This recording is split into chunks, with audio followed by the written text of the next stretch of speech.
Hey guys, tonight we travel far from the comforts of modern life, past the flicker of electric lights beyond paved roads and grocery stores, to a place where survival meant sweat, grit, and a very strong stomach. You're waking up in the Wild West. And let's not sugarcoat it, you probably won't survive the day.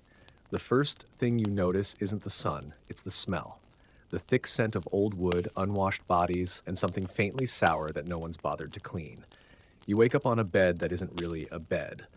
It's a wooden frame stuffed with straw that pokes your back like it holds a grudge.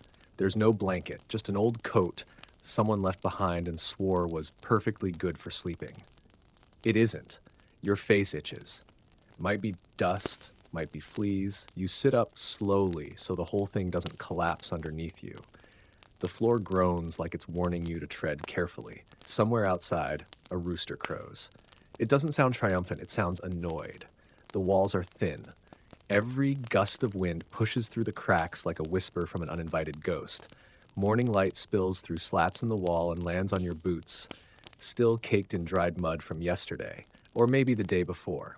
Hard to tell anymore. So before you get comfortable, take a moment to like the video and subscribe, but only if you genuinely enjoy what I do here. And hey, post your location and local time down in the comments. It's always incredible to see where this little campfire story reaches. Now, dim the lights, maybe turn on a fan for that soft background hum, and let's ease into tonight's journey together. You stretch, immediately regretting it. Your shoulders ache like you've been fighting a bear. You weren't. Probably, but this bed sure didn't help. You run a hand through your hair and wince. There's something gritty in there. Ash? Dried sweat? It doesn't matter. You gave up trying to stay clean on day 2. Your room is really more of a corner. The cabin is shared with 2 other boarders, one of whom snores like he swallowed a harmonica. The other mumbles in his sleep. Something about rattlesnakes. You try not to think about that too hard. Historians still argue whether the average frontier home was actually this grim, or if movies exaggerated the filth. But plenty of diary entries say otherwise, and most of them include phrases like lice, cold draft, and I miss wallpaper. There's no sink, of course, just a tin basin and a pitcher of water that's been sitting out since yesterday. You splash your face, which is a mistake. The water's cold and smells faintly metallic. You suspect it came from a creek, or maybe a horse trough. Could be both. You glance around the room. A cracked mirror leans against the wall, offering a distorted glimpse of your face. You look like someone who got into a fight with a dust storm and lost. The only sound, besides your bunkmate muttering about beans, is the wind pushing through the gaps in the roof. It moans softly, like the building itself is tired of holding itself up. You grab your shirt off the peg. It's stiff, possibly still damp from yesterday's sweat. Your boots thud heavily on the floor as you try to stomp them into submission. One heel flops. You make a mental note to fix it, then remember you don't know how. There's no real front door, just a cloth curtain that flaps in the breeze like it's pretending to be useful. You push it aside and step out into the world. The dirt greets you. It gets in your nose, your eyes, your teeth, your lungs. The air smells like wood smoke and regret. Your eyes squint automatically like they've learned to fear the sun. You're up. You're alive. Technically.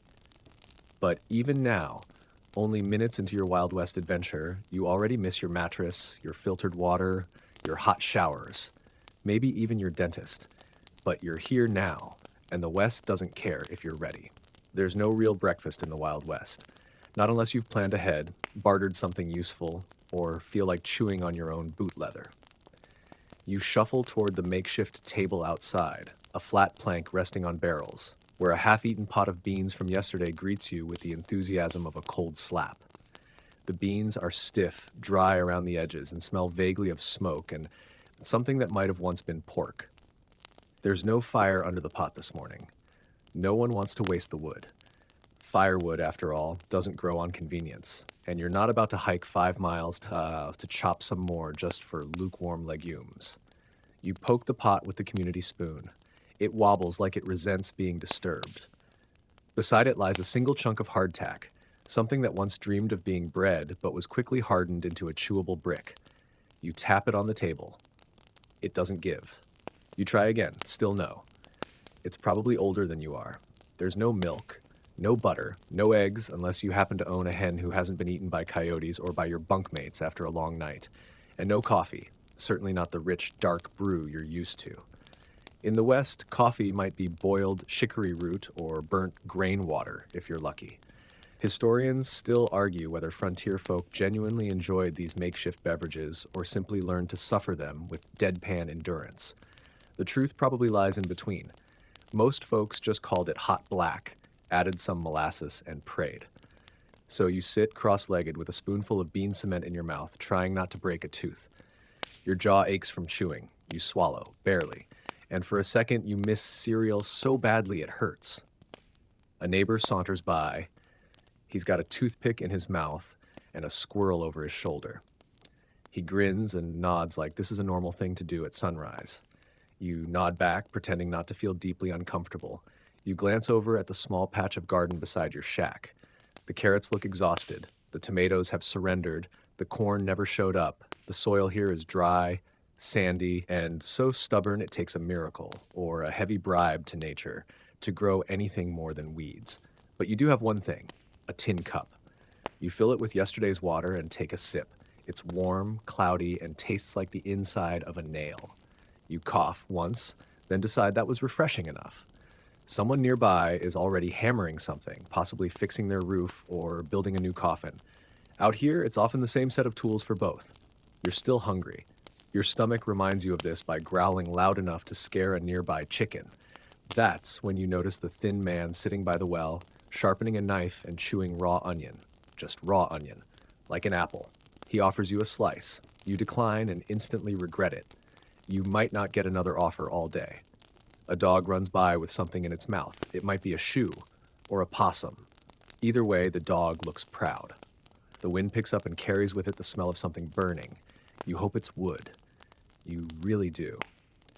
A few kids are running in the dirt, barefoot and yelling. Their clothes are patches stitched to patches. One of them has a stick he's calling a horse. He gallops by and shouts something that sounds like robbery. You laugh. Then remember, robbery is very much a thing around here, and not the playful kind. You turn your attention back to the beans. They've grown colder in the time you've been staring at the world. You scrape the rest into your mouth. It's gritty. Not just from age, but because someone definitely stirred the pot with a knife they'd use to cut rope, or bark, or something worse. Quirky fact, some frontier cooks swore by adding a pinch of gunpowder to their coffee or stew to kickstart the heart. No one knows if it worked. Some historians even believe this was mostly bravado and frontier gossip, but a few recipes actually mention it. Your breakfast concludes with a dry swallow and a second sip of nail water. You wipe your mouth on your sleeve because there are no napkins and rise slowly. Your stomach makes a final protest before accepting its fate. You glance down at the hardtack. You consider it. You don't. Not today. The sun is rising faster than you'd like, and with it comes the inevitable ritual of dressing. You shuffle back into the cabin, step over a sleeping figure on the floor. He groans, but doesn't wake, and reach for your clothes, which are exactly where you left them, hanging limply on a rusty nail in the wall, smelling like yesterday's effort and today's regrets. The shirt is wool. Thick, scratchy wool. It's brownish, though you're not sure if that's its original color or just layers of accumulated sweat, dirt, and occasional blood. Yours, hopefully. As you pull it over your head, it drags across your skin like a steel-bristled brush. You wince, then sneeze. The shirt is apparently harboring dust with strong opinions. Next, socks, or rather, sock. The left one has surrendered at the heel, its threadbare fabric curling like a flag of defeat. You shove your foot in anyway. The right one is only slightly better. It manages to cling on, but not without protesting every step you take. Your pants are stiff from the knees down, not starched, just hardened by time, sweat, and the occasional spill of something you'd rather not identify. They require some convincing before they let you sit down. The buttons don't align quite right. You manage to secure 2 out of 3. Close enough. Historians still argue whether most frontier clothes were this uncomfortable or whether Hollywood has overdone the grit for dramatic flair. But plenty of surviving garments suggest that fashion bowed entirely to function. And by function, we mostly mean surviving cactus scratches and biting winds. You reach for your boots. Heavy, cracked leather that used to be black. One of them has a nail poking into the insole. You keep forgetting to pull it out, so now your foot just has a matching callus. You tug the boots on and wince as they resist, like two tiny prisons for your toes. They squeak with every step. Not the cute squeak. The kind of squeak that makes people think you've stolen a mouse. There's a belt nearby. Technically, it's just a piece of rope tied 3 times to hold up your pants. You loop it around your waist, double knot it, and hope you don't need to remove it in a hurry. You check your reflection in the cracked mirror. You look like a man who lost a fight with a tumbleweed. Your hair's doing a strange thing on the left side, sticking out like it's trying to escape your head. You flatten it, it comes back. You give up. Outside, someone's already shouting. Something about chickens, or possibly someone named Chickens. You're not sure, and frankly, you're afraid to ask. You grab your hat, a wide-brimmed, sun-warped relic that smells like smoke, hair oil, and ambition. You plop it on your head and immediately feel 3% more cowboy, maybe 4% if you squint. As you step outside, the wind greets you with a mouthful of dust. It gets in your ears, your nose, and your soul. You cough, which makes the dog bark, which wakes the baby 2 cabins down, which starts a chain reaction of morning chaos. Someone swears. Someone laughs. Someone starts playing a banjo, badly. Your shirt starts sticking to your back within minutes. The wool does not breathe. It chokes. Fun tidbit. Some frontier folk tried to line their clothes with newspaper to stay warm or to soften scratchy fabric. It worked until it rained. Then you just had soggy headlines stuck to your chest. You begin to understand the deep hatred of laundry days. Not because people disliked washing, but because washing meant hauling water, scrubbing on boards, and then hanging clothes in wind so strong it could rip your long johns into the next county. And drying took hours, days sometimes. You didn't do laundry unless things were actually crawling. You pick up a neckerchief, red, frayed, possibly used as a bandage at some point, and tie it around your neck. Fashionable? Maybe. Functional? Definitely. It'll catch some of the dust before it gets into your lungs. Again, you hear a distant gunshot. No one flinches. It's either someone scaring off coyotes or a heated poker game getting too personal. Either way, no one runs toward it or away from it. It's just a sound. And now, fully dressed, you feel a little like a paper doll made of wool and leather. Heavy, itchy, clunky, but presentable, sort of. You take one step forward and the boot squeaks again. The dog eyes you suspiciously. You nod. He doesn't nod back. You're ready, kind of. By now, your teeth feel fuzzy. That's not a metaphor. They actually feel fuzzy. You run your tongue across them and confirm it. Yesterday's dust, this morning's beans, and a total absence of brushing have combined forces into what can only be described as frontier mouth. You glance around the cabin for some form of hygiene. There's no toothbrush, no minty toothpaste, no fancy mouthwash promising ocean breezes. Instead, there's a stick, a thin, worn twig with a frayed end. You remember someone calling it a chew stick. Apparently, you're supposed to gnaw on it until your teeth get the hint. You do. It tastes like bark and regret. Outside, you spot the wash station, or rather the general area where people attempt personal upkeep. There's a wooden basin that's mostly round, a pitcher, and a sliver of soap that's now more memory than substance. You pick it up and immediately drop it. It's slippery and faintly smells like bacon. You wonder for just a moment if it is bacon. You pick it up again anyway. You splash your face. The water is bracing, which is a polite way of saying it's ice cold and hits like betrayal. Your skin tightens. You blink the sting from your eyes. There's no towel. You pat yourself dry with your shirt sleeve and accept the fact that now your sleeve is damp and your cheek smells like old wool. Someone passes by, nods at you, then spits into the dirt. You return the nod. That's considered polite.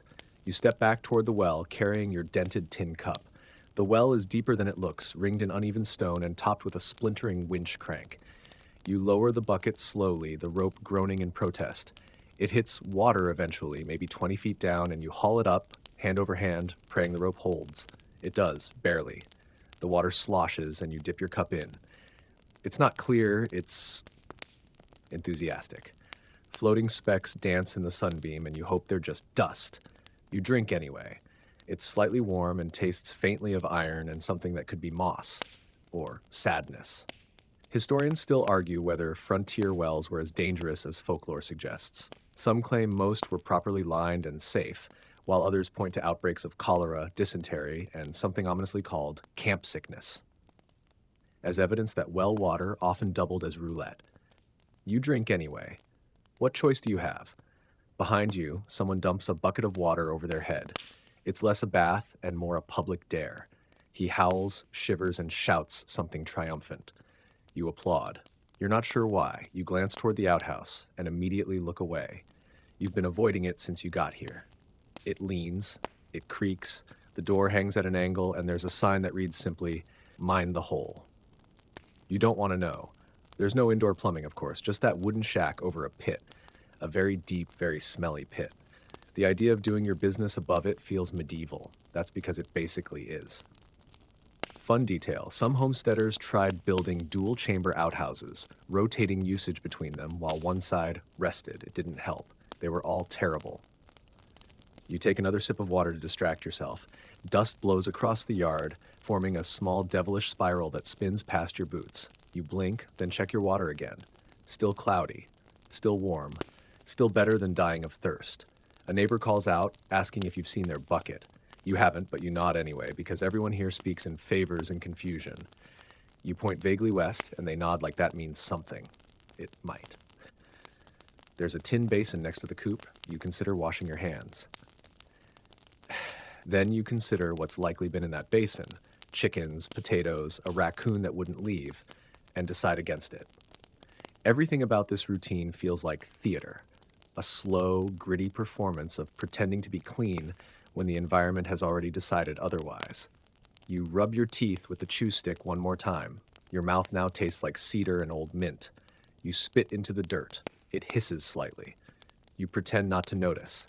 You wipe your hands on your pants and remember that your pants were already filthy. Now they're filthier, but somehow more authentically frontier. You've survived the morning hygiene ritual. You feel no cleaner, but you're here. You're hydrated, partially. You're brushed, technically. And the outhouse still looms like a threat you'll eventually have to face. For now, you choose denial. You step out fully into the morning, and the heat hits you like a wall. It's not even mid-morning, but the sun has already claimed the sky, radiating down with the confident aggression of something that knows you can't escape it. There are no clouds, no breeze. Just the kind of dry heat that settles into your clothes and bakes your eyebrows from the inside out. Your boots crunch over dry earth, kicking up tiny puffs of dust with each step. It doesn't matter where you walk. The dust finds a way to crawl up your nose, cling to your eyelashes, and line your teeth with a fine coating of grit. You've stopped wiping it away. You've accepted it. Every surface you touch, wood, rope, metal, is warm already. The bench outside the general store is too hot to sit on. The handle of the water pump burns your fingers if you don't use your sleeve. Even the horses look annoyed, their tails swishing with extra force as they stand in patches of shade that seem smaller by the second. Shade. Now there's a concept you suddenly revere. There's almost none of it. A couple narrow overhangs on buildings, the crooked shadow of a split-rail fence, maybe the lean side of a wagon that hasn't moved in weeks. You consider curling up under it, but the ants got there first. Your hat does its best to shield your face, but the air is so dry your lips already feel like they've been scrubbed with sandpaper. You reach for your canteen and take a sip. The water inside is hotter than your bath back home, if you can remember what a bath even feels like. Historians still argue whether heat-related illness was a common killer on the frontier, or if it just made everyone so miserable they didn't record it. Either way, you're already halfway to cooked. Across the dusty street, someone's hammering a sign back into place. The nails don't want to go in. The wood has dried into something that could qualify as bone. You squint at the sign. Something about a new shipment of flour coming in soon. The word has been crossed out and replaced with maybe. You shuffle down the lane, your arms already sticky from sweat. Every movement makes your shirt stick, then peel away, like you're slowly turning into jerky. You pass a woman sitting outside her cabin, fanning herself with a piece of cardboard. Her face is expressionless, as if she gave up caring about the heat years ago. Her chicken sits under her chair, smart enough to stay in shade. The chicken seems wiser than you. You turn down a side path where a small stream once trickled behind the smithy. Now it's just a cracked trench filled with brittle weeds and the occasional crushed tin can. You kick a pebble. It bounces once and turns to dust. You decide not to think about what that says regarding your current hydration levels. Someone down the road is yelling about a missing goat or a melted wheel, possibly both. Their voice is hoarse, raspy, another victim of the constant, unrelenting dryness. Quirky detail. Some settlers used to hang wet rags in windows, hoping the breeze would create a kind of natural air conditioning. Unfortunately, when the wind blows at the temperature of a blacksmith's forge, it doesn't help. It just feels like you're being breathed on by an angry dragon. You try walking faster, but the air is thick with heat. It pushes against you. You slow again, the buildings shimmer at their edges, and you're suddenly unsure whether that store down the street is real or if your brain is staging a mutiny. There's a horse trough in front of the saloon. You approach, eyeing the murky water. It's more mud than liquid, and a fly lands on it with a satisfied plop. Still, you dip your fingers in and pat the back of your neck. You sigh. The relief is brief, followed by a renewed sense of filth. Your eyes sting. Your shirt now smells like an overworked saddle. You haven't stopped sweating since you woke up, and the idea of evening feels impossibly far away. And this isn't even summer. This is just a normal day. You eye your horse. Or rather, the horse that's been begrudgingly loaned to you by a man named Dusty Joe who swears it's gentle. Just don't look it in the eyes too long. The horse is tied lazily to a hitching post, one ear flicking back and forth like it's picking up on your fear. You take a step forward. It doesn't flinch, but you're not fooled. It's watching. You've seen enough westerns to think this part would be easy. Just swing your leg over and ride off like the wind. But the horse has other plans. First, it steps sideways as you approach. Then it huffs, loudly. A kind of slow, grumbling exhale that makes it clear. You are not the boss here. You reach for the reins and it lifts its head just high enough to make you stretch. You get them anyway, whispering something that you think sounds soothing. It snorts. You place a hand on the saddle horn and try to climb up like you've seen in movies. Quick, fluid, confident. What happens instead is a sad combination of hop, slide, and thud. You land back on the ground with one boot halfway off and your pride bruised beyond recovery. The horse takes a step to the side and gives you a long, sideways glance. Not fear, not curiosity, contempt. You try again, this time using the stirrup. It groans as you shift your weight. Whether it's you or the saddle is unclear. You manage to get one leg over. You're up. Miraculously. But your knees are bent at the wrong angle. The horn is jabbing your stomach, and your backside is already reconsidering every life decision that brought you to this saddle. Historians still argue whether the average townsfolk actually rode daily or if walking was far more common. Diaries suggest many simply led their animals more than rode them, probably for this exact reason. You click your tongue and nudge forward. The horse stands still. You nudge harder. It moves. Sideways. Then it abruptly lurches into motion, bouncing your entire frame like a sack of potatoes on a roller coaster. You grip the reins tighter, but the horse seems unimpressed. The road is bumpy. Not just dusty, but filled with rocks, divots, and patches where former wagon wheels dug deep scars. Your tailbone is sending you warning signals. Your thighs, untrained and protesting, are already trembling. You pass a small group of cowhands. They nod. You nod back, trying to look like you know what you're doing. Your horse chooses this moment to sneeze violently and nearly throws you sideways. You barely recover. One of the cowhands lets out a small, respectful heh. That's all. You've been judged. You keep going, each jolt sending ripples of discomfort through your spine. Your arms are getting sore from holding on, and you've only been riding for, 10 minutes? Quirky fact. In dry regions, settlers sometimes rubbed bacon grease under their horse saddles to soften worn leather. Whether this worked or just made the horses hungry is still debated. Your horse trots over to a water trough uninvited and dips its muzzle in, splashing water over your boots. You sigh and try to steer away. The horse ignores you for a solid minute, then finally turns, straight into a low-hanging beam from the blacksmith's awning. You duck just in time. People on the porch laugh softly. Not mean-spirited, just entertained, like they've all been through this exact moment before and survived. You try to regain control, pull left, then right, whispering desperate encouragements like, Come on, buddy, and please, just go straight. The horse meanders instead into the middle of the road, decides to stop completely, and begins to relieve itself. You sigh. Of course. Someone from the porch calls out, "Looks like you got a real thinker there." More chuckles. Your horse finishes, shakes its head, and begins walking again like nothing happened. You cling tighter and decide not to respond. Your hands are sticky from the reins. Your thighs ache. Your spine feels misaligned. You long for a bench, a cushion, even just a plank with less movement. But there's no stopping now. The open trail lies ahead, and your horse seems to have found its pace, somewhere between stubborn and smug. You hold on. You've made it exactly 30 yards before realizing something uncomfortable. Everyone is carrying a weapon. Not just the grizzled old man with the long mustache who keeps spitting into a spittoon that never seems to have moved in a decade. Everyone. The shopkeeper wears a pistol at his hip while weighing apples. The teenager sweeping the saloon's porch has a shotgun leaning against the railing.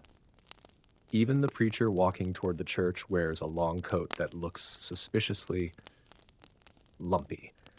The only person not visibly armed is the toddler digging in the dirt. And honestly, you're not sure he doesn't have a slingshot hidden somewhere.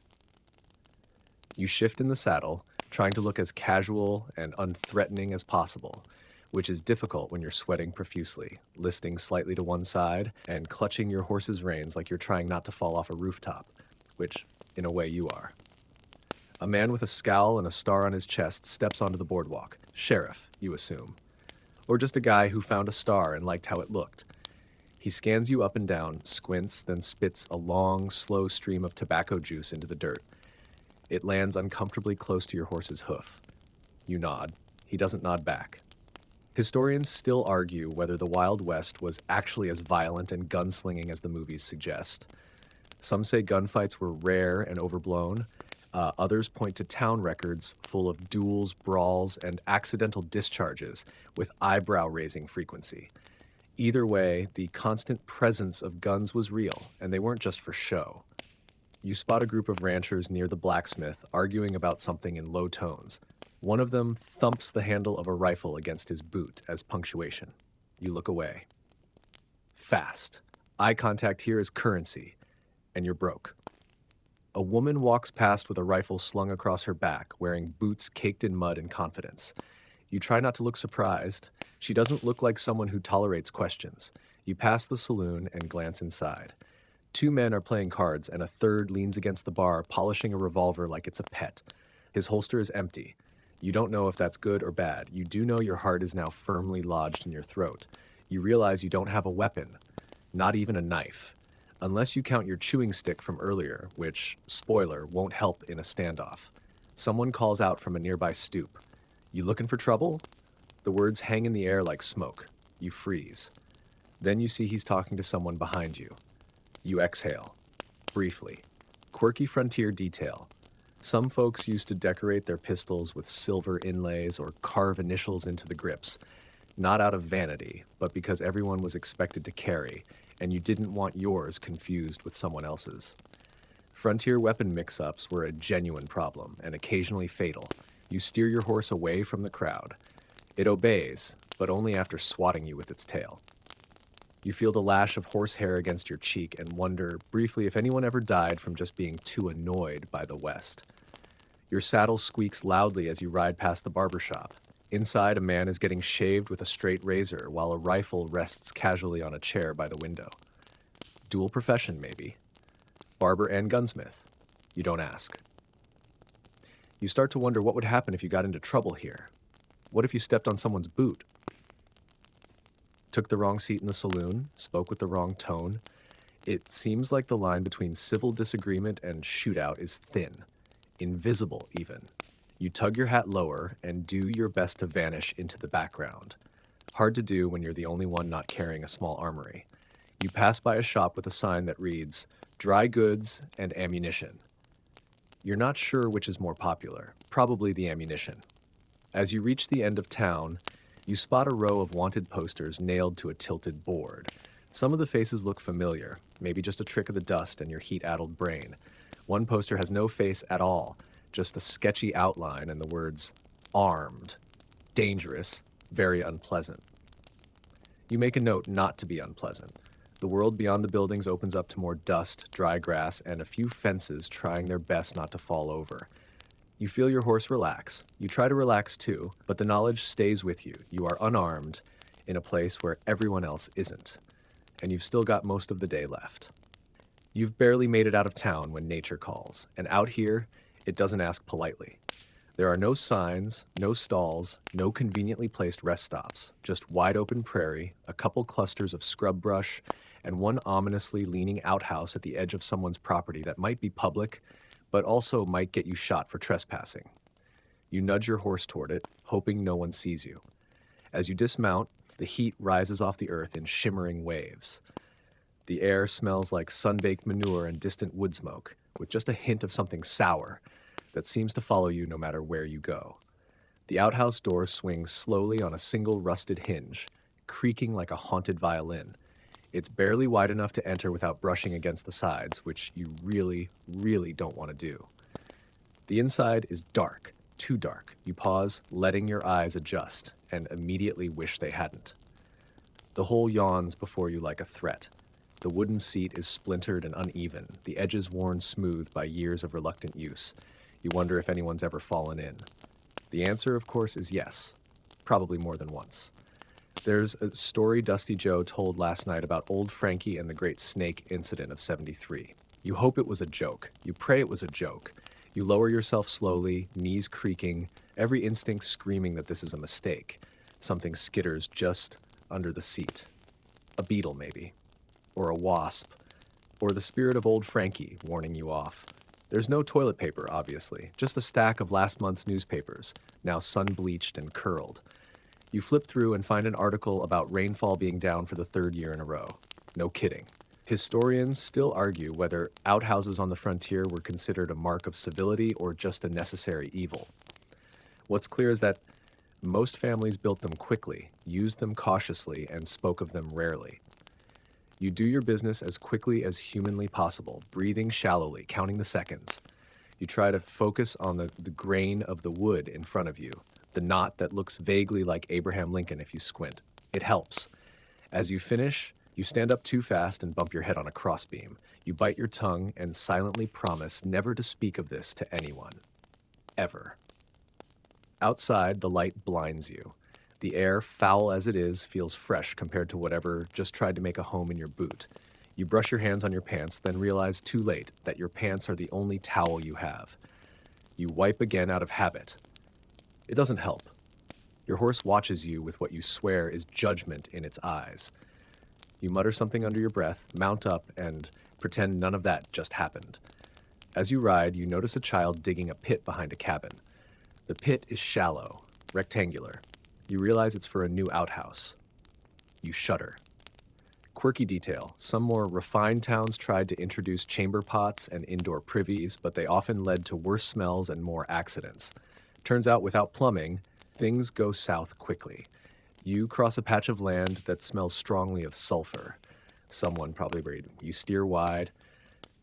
The sun hasn't moved much, but you feel like you've lived an entire lifetime since breakfast. Between the dust, the outhouse, and the horse's attitude, you're beginning to think the real danger out here isn't bandits or coyotes. It's basic survival. And your dignity, which has now left town entirely. Word count 1060. Back on the saddle, you try to regain a sense of purpose. Maybe you'll help mend a fence, maybe assist at the smithy, maybe survive until lunch. But the minute you reach the edge of the ranch land, someone hands you a shovel and points to a patch of sun-baked ground. No explanation. No friendly small talk. Just a nod and a grunt that roughly translates to, dig here. Keep digging. So you dig. The shovel handle is splintered. The metal edge is dull. The ground is not ground. It's concrete masquerading as dirt. Every stab into the earth sends vibrations up your arms and into your jaw. You barely make a dent. You glance around hoping for encouragement. None arrives. After 15 minutes, you've moved maybe 4 pounds of dirt. Most of that has landed in your boots. You're sweating harder now. Your shirt clings to you like a second, saltier skin. You adjust your grip. A splinter buries itself into your palm. You curse softly, but PG-13. There are children nearby, probably armed. Historians still argue whether most frontier settlers truly worked from dawn to dusk, or if that's a myth polished up by nostalgic memoirs. But based on the condition of your spine, it sure feels like the truth. You pause, leaning on the shovel. Big mistake. A man rides by on a mule and raises an eyebrow. "We don't rest on loose dirt," he says without breaking stride. You nod solemnly. Then resume digging, slower now, just enough to look productive while internally planning your escape. The goal of this labor is unclear. A ditch? A post hole? A grave? Hopefully not yours. After what feels like an hour, but is probably 20 minutes, you switch hands. Your fingers are already blistering, your lower back is threatening a mutiny. You think longingly of office chairs and air conditioning. Or just chairs, honestly. With backs. Nearby, two others are hauling lumber. They're shirtless, their skin tanned and glistening, their faces expressionless. They look like they were born holding axes. You, by contrast, look like you got lost on a camping trip and haven't recovered.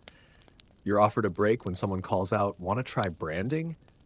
You don't know what that means yet, but you say yes because it's different. Turns out it's not better. The branding iron is heavy. The calf is uncooperative. The smell is unforgettable. Burnt hair, singed hide, a sound that makes your stomach twist. You nearly drop the iron. One ranch hand pats you on the back. "City folk always flinch," he says. You smile weakly, then excuse yourself before you vomit. You walk toward the fence line to cool off, but the fence itself is falling apart. Posts are leaning like they've given up. You're handed a hammer and some rusty nails. You kneel. The ground is still unforgiving. You drive one nail in before realizing the board you're nailing has termites. You pretend not to notice. So does everyone else. Quirky detail. Some settlers used horsehair, rawhide, or even wire from old piano parts to lash fence posts when nails were in short supply. You wonder if anyone's tried shoelaces. You might offer yours later. You wipe your forehead. Your hand comes away muddy. Or is it blood? Blisters finally burst. You grimace. Nobody offers a bandage. You wrap it in a piece of your shirt tail and keep going. The sun hasn't moved. Somehow, it's still mid-morning. You glance at the sky and curse it. Again, softly. You hear someone laughing behind you. You don't turn around. They've earned the right. Your body aches in places that don't even have names. Your arms feel twice their weight. You lean against a post and instantly pull back. Splinters again. Your hands are a battlefield. You sip from your canteen. It's hotter than before, and it tastes like tin and horse, but you drink anyway. There's a man fixing a wagon wheel nearby. You watch him work, admiring his speed. His hands move like clockwork, greasy, precise, unbothered. He nods at you. You nod back, then drop your shovel as if that was part of the job. He doesn't call you out. Pity can be merciful. You sit on a log for a moment, not too long, just enough to breathe, maybe feel your toes again. The log is hot. Everything's hot. The air, the tools, the cows. Even your thoughts feel baked. No one tells you to get up, but everyone glances your way. You get up, because out here, work isn't just a job. It's survival. It's routine. It's proof you belong. And right now, you very much don't. You try to stretch your back without groaning, but your spine cracks like dry kindling. A polite reminder from your body that it was never meant for this life. You're coated in sweat, grit, and a fine layer of something that might be sawdust, might be pollen, might be regret. Just as you consider sneaking back to the stable, someone yells, "Hey, Greenhorn, run this to the dock!" They toss you a small burlap sack, heavier than it looks, and point toward the edge of town where the so-called doctor lives. Doc is a generous term. You've heard stories. He's a barber, or a dentist, or possibly an ex-bounty hunter with a sharp knife and a steady hand. Either way, he's the closest thing to a physician this side of the canyon. You grip the sack tighter and begin walking, because let's be honest, you're not getting back on that horse right now. The dirt path bakes under your boots. The town isn't big, but every step feels like a test. You pass two boys arguing over who gets the larger stick, a woman gutting a fish with military precision, and a dog that may or may not belong to anyone. It looks at you. You nod.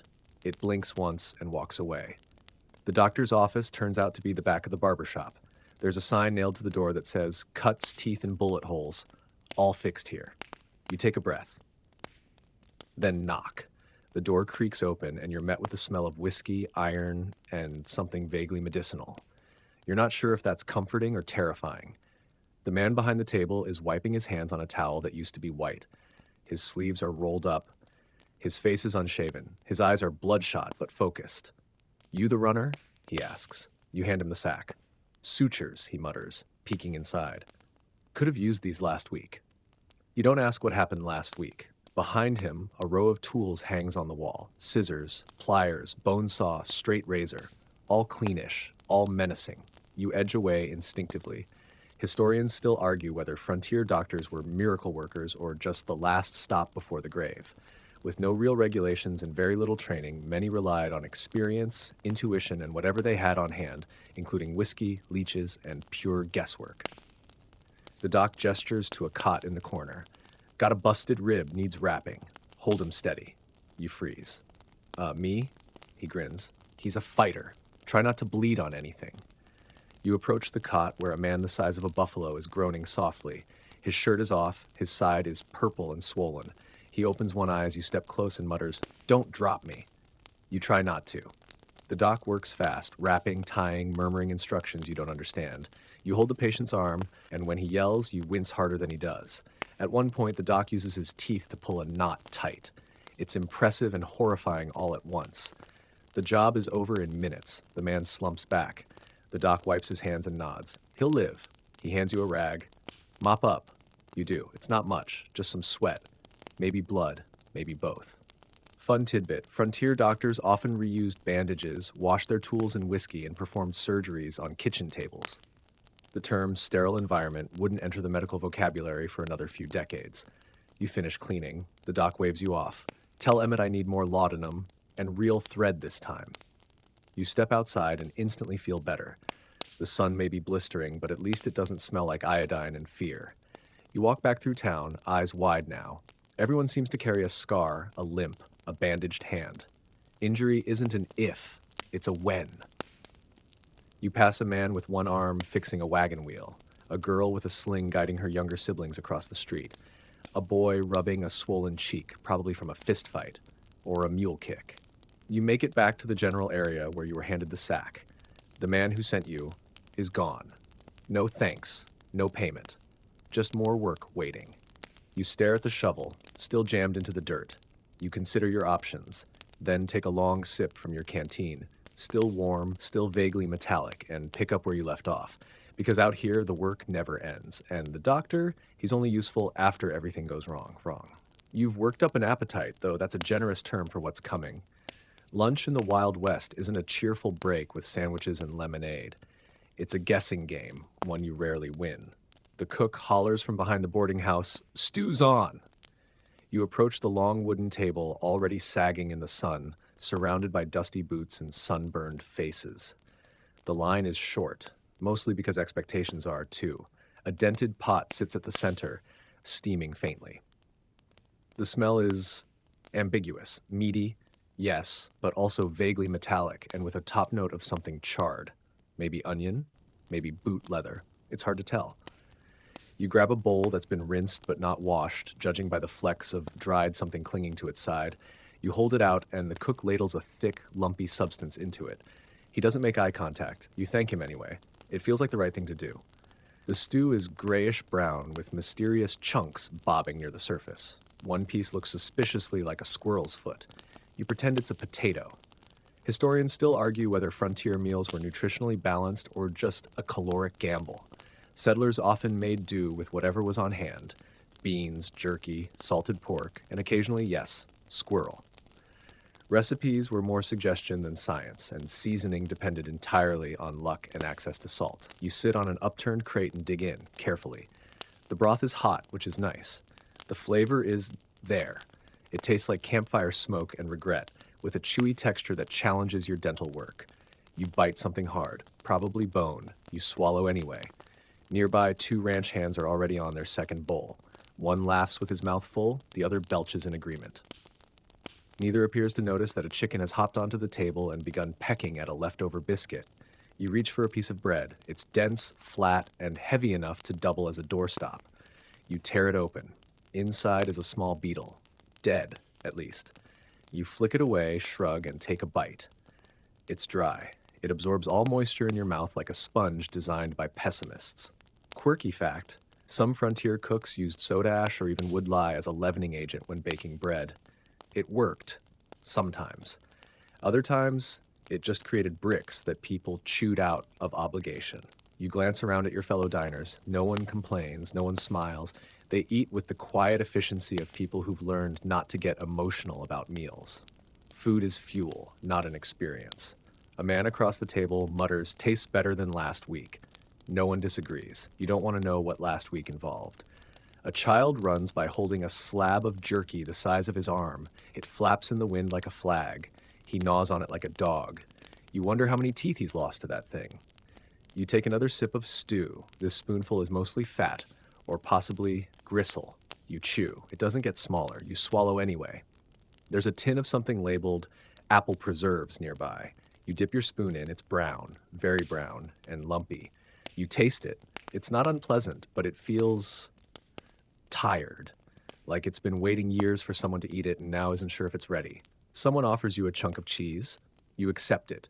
It's hard, waxy, and has a faint ammonia tang. You thank them anyway. It's protein. A wasp buzzes nearby. No one flinches.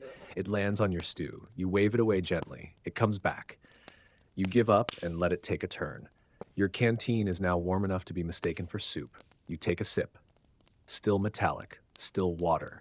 One man finishes his meal and wipes his face on his sleeve. Then yours. You blink. He doesn't notice or care. He nods and walks away.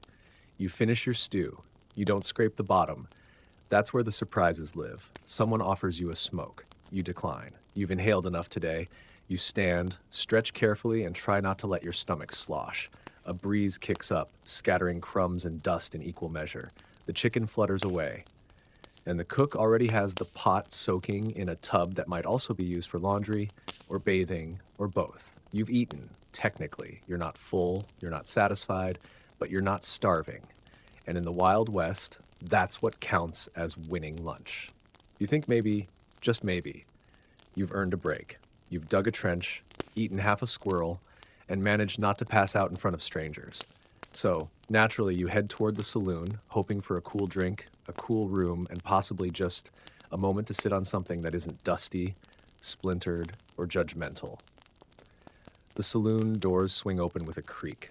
Inside, it's darker than the sun-bleached street outside, the lights slanting through the windows in dusty beams that highlight the haze of tobacco smoke already hanging in the air.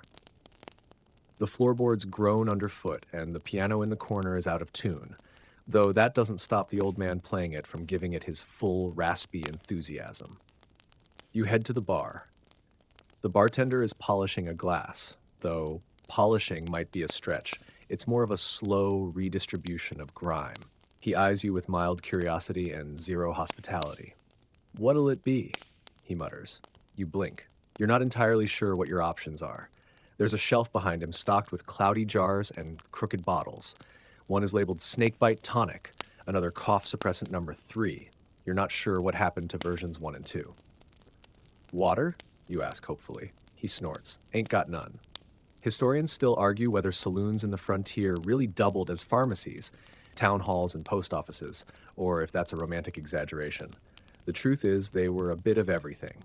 Bar, gambling den, gossip hub, and occasionally battlefield. You change tactics. Whiskey? He nods, pours something amber into a chipped cup and slides it over. You pick it up carefully. It smells like fire and tree bark. You take a sip. Your throat catches on fire. You cough. Loudly. The piano player stops. 2 card players look up. Someone chuckles from the shadows. You raise the cup in a mock toast. "Smooth," you rasp. The bartender goes back to polishing. You look around for a place to sit. The stools at the bar wobble with violent intention. The tables are covered in scratches, spilled drinks, and card games already in progress. You find an empty chair near the back and sink into it. Slowly, carefully, the way a man does when he doesn't trust furniture anymore. The seat groans but holds. You exhale. Just then, a voice barks. "You're in my chair." You freeze. A man stands over you, tall, sun-leathered, with a mustache that could declare statehood. His hand rests on the butt of a revolver. You consider your options, which are limited. You nod, stand, and gesture politely. All yours. He doesn't thank you. Just sits, adjusts his belt, and spits into a nearby spittoon. He misses. No one comments. You slink back toward the bar and lean against it like that was your plan all along. Quirky detail. Some frontier towns had strict no-gun policies inside saloons, enforced by hired bouncers or even the sheriff himself. Other places, they welcomed the tension, said it made for better tips. A card game nearby gets heated. One man slams down his hand, declares himself the winner, and immediately gets called a liar. A chair scrapes. A hand twitches toward a belt. The bartender barely looks up. You sidestep behind a post and pretend to be extremely interested in a mounted deer head with one antler missing. The moment passes. No fight, just a muttered curse and a reshuffled deck. You exhale. Behind you, someone starts singing. It's a warbling tune, something about horses and heartbreak. The piano player tries to follow along. Fails, tries again. You glance at your drink, still half full or half empty, doubt, depending on whether you're thinking like an optimist or a realist with heat stroke. You drink the rest anyway. The fire returns to your throat, this time with a hint of cloves or soap. You don't ask. The air is thick. Your shirt sticks. Your boots itch. But for a brief moment, you're not digging, not riding, not dodging splinters or outhouses. You're just standing still in the middle of chaos, pretending you belong. And that, in the Wild West, is probably the closest thing you're getting to relaxation. The saloon's din fades behind you as you step back out into the daylight. It's brighter now, hotter too somehow, and the kind of quiet that makes your skin itch. The street feels emptier than it should. Too still. Even the dog that had been asleep in the shade is gone, and the wind has died down, leaving only the dry scrape of grit blowing across the wooden planks of the boardwalk. You take a few steps, then you notice it. Someone's staring. You turn slightly, trying to be casual, but it's not subtle. A man across the street leans against a post outside the general store, arms crossed, eyes locked onto you. He's not blinking, not smiling, not doing anything except watching you like you owe him money or stepped on his hat in a past life. You nod. The polite kind of nod that says, "I'm just passing through and would very much like to keep my kneecaps." He doesn't nod back. His stare sharpens. You keep walking. Another block, another pair of eyes. A woman peeks out from behind a curtain, then ducks back. Two kids pause mid-stick sword fight and just look at you. Not laughing. Not playing. Just still. Something in your chest tightens. Maybe it's the heat, maybe it's the whiskey, or maybe it's the sudden realization that in a town this small, everyone notices what doesn't belong. You reach for your hat and pull it lower. It helps. A little. But you can feel it now. The collective attention. Soft, cautious, unsettling. Historians still argue whether frontier towns were truly this suspicious of outsiders or if it's a myth built on dime novels. But accounts from the time suggest that mistrust wasn't personal, it was survival. New faces meant new problems, or new secrets, or worse, new questions. You step into the general store, hoping to disappear for a while. Inside, the air is thick with flour dust and something sharp, turpentine, maybe. The shelves are a mismatched collection of tins, tools, and cloth. The shopkeeper doesn't look up as you enter, just mutters, "Help ya?" You nod. "Just lookin'."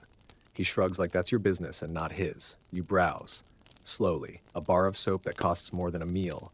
A tin of coffee labeled "real" in bold letters. A box of bullets next to a comb. A jar of candy sticks, faded and leaning, tucked beside a stack of Bibles. You pick up a tin of beans. Put it back. Pick up a packet of needles. Put it back.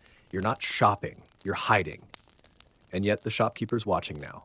Not openly. Just side-eyed. Quiet. Measured. The way a man does when he's memorizing your face in case someone asks later. You buy a single piece of licorice for a penny. It tastes like chalk and molasses. You thank him. He grunts. Back outside, the quiet has shifted. It's louder somehow. A few men are gathered by the blacksmith shop now, not speaking, just standing. One of them nods toward you. The others glance your way. Brief. Sharp. You walk faster. Quirky detail. Some towns actually employed informal greeters to question newcomers. Not to welcome them, but to size them up, find out who they were, why they were here, and whether they were going to stay long enough to cause problems. Your boots scuff faster across the dirt. A door slams behind you. Another opens. Someone spits. You can't tell if it's near you or meant for you. You reach the edge of town, past the stables, toward the dried creek bed that splits the horizon. Your horse is tied there, dozing in the sun. For a moment, you're just a traveler again. Just a rider, brushing dust from the saddle and preparing to move on. But as you swing one leg over and settle in, you glance back. The man who'd been staring earlier is still there, still watching, still unmoving. And you realize, out here, silence isn't always peace. Sometimes it's warning. You ride away from town at a steady pace, trying not to look like you're fleeing, which, if we're being honest, you absolutely are.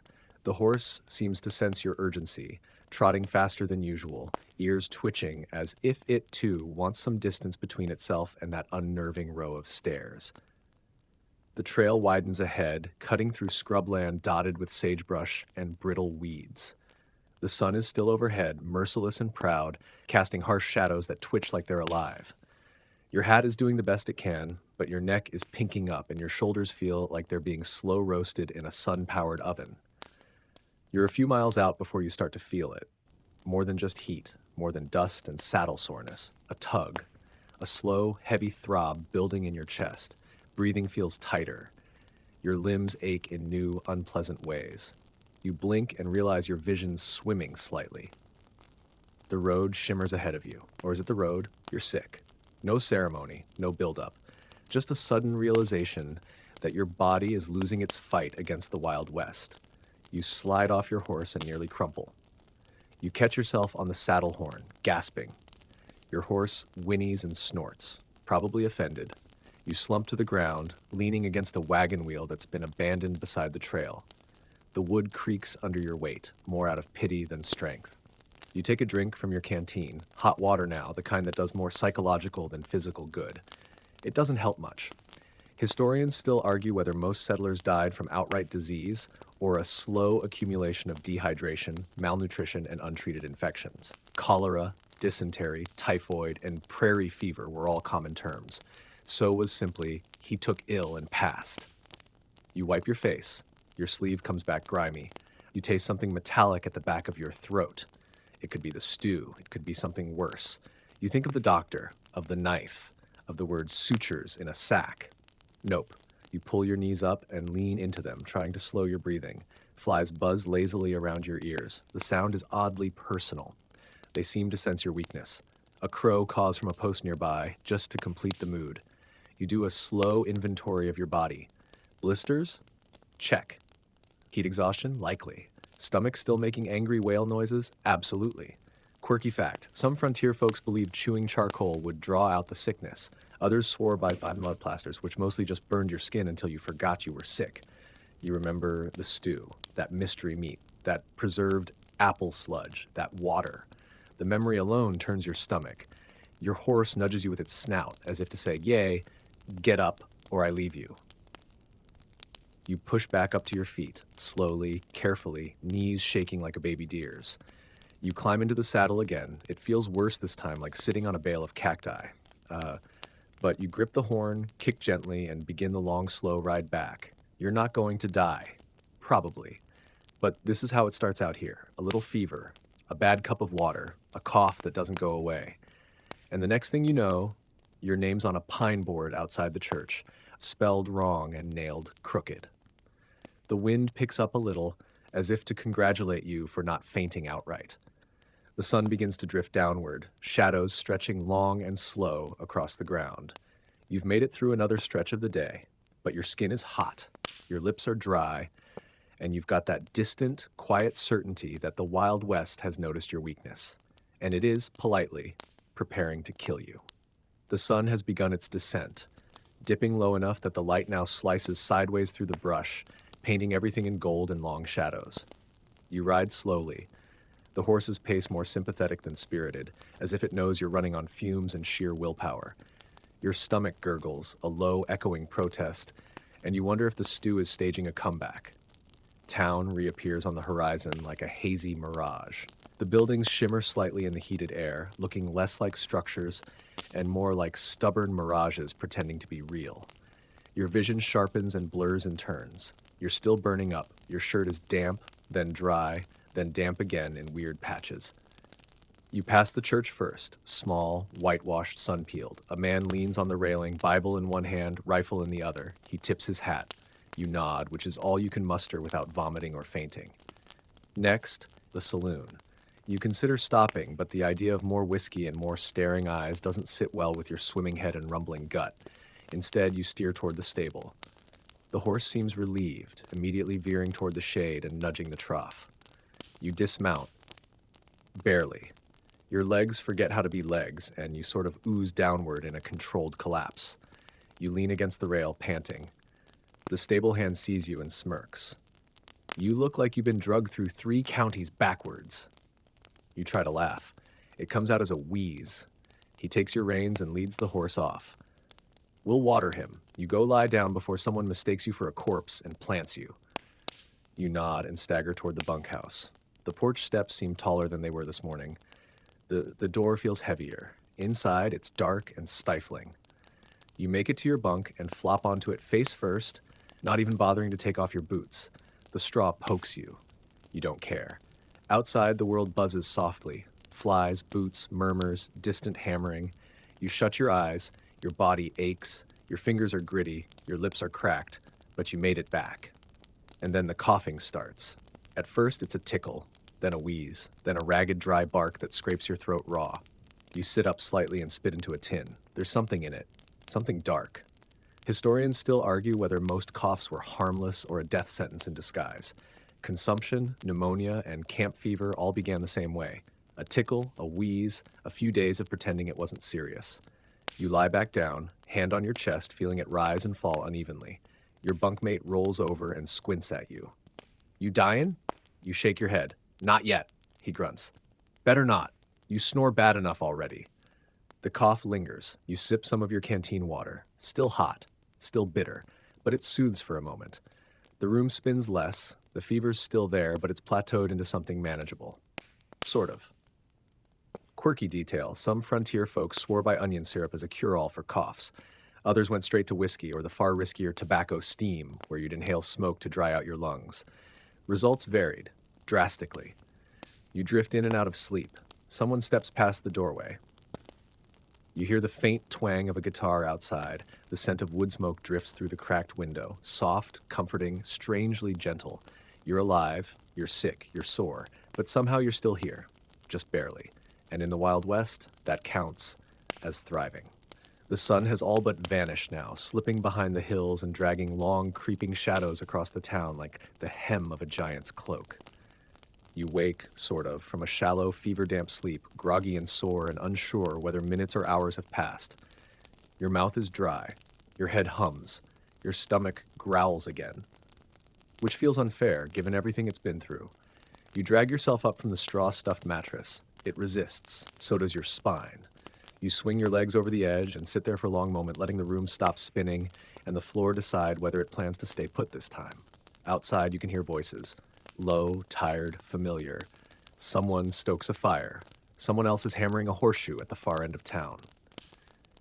Life continues, even if you're about 3/4 ghost at this point. Eventually, hunger outweighs dignity. You make your way out of the bunkhouse and toward the communal fire pit near the corral. There's a pot hanging over the flames. It smells like meat, or maybe overcooked cabbage, or despair. Honestly, you'd eat your own boot if someone soaked it in gravy. You squat near the fire, elbows on your knees, watching as someone ladles out what passes for dinner. The man hands you a chipped bowl with a nod.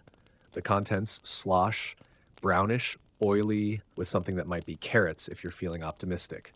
You dip your spoon in, it hits something solid. You don't investigate. You eat. The stew burns your mouth and then immediately cools into a lumpy paste that coats your tongue. There's no salt, there's no flavor. But there's heat, and your stomach growls its gratitude. Historians still argue whether meals like this kept people alive or slowly wore them down. With no refrigeration, no consistent access to fresh meat, and limited variety, most frontier food was repetitive at best and outright dangerous at worst. You spot something floating in the bowl. It has fur. You put it to the side. Next to you, a ranch hand stirs his stew and says, "Could be possum. Could be squirrel. Could be both." He doesn't seem bothered. You chew a piece of bread that somehow manages to be both rock hard and damp. It squeaks against your teeth. You swallow and immediately regret asking your stomach to do more work.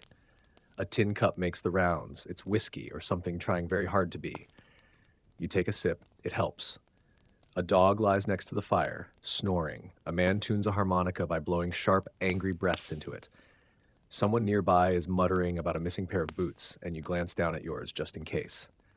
The fire crackles, sparks float upward. The air smells like wood smoke, sweat, and faintly of the stew you're pretending to enjoy. Quirky detail, some families in the West kept a stew pot going for days, even weeks, just adding new ingredients as they became available. The result was something called perpetual stew, which was less a meal and more a living organism. You scrape the bottom of the bowl, not out of hunger, but habit. The stew's thicker down there, stickier. You stop when your spoon hits something that squeaks. Best not to ask. Someone tells a joke. It's not funny, but you laugh anyway because the sound is nice and it keeps the coyotes away. Your fever still lingers, soft and low like a kettle on a simmer. Your muscles ache and your eyelids droop, but for now you're upright. You're fed. You're among others who look just as filthy, sore, and worn out as you. It's hard to feel lonely when everyone around you is just trying to make it through the same dust-choked day. The stars begin to peek out above the black tree line. Someone throws another log on the fire. Someone else starts humming.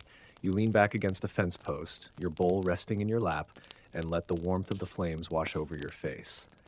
The stew wasn't good. The bread was questionable. But you're no longer shaking, no longer lightheaded.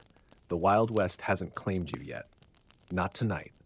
The fire burns low now, pulsing with that soft amber glow that makes everyone look older and a little kinder.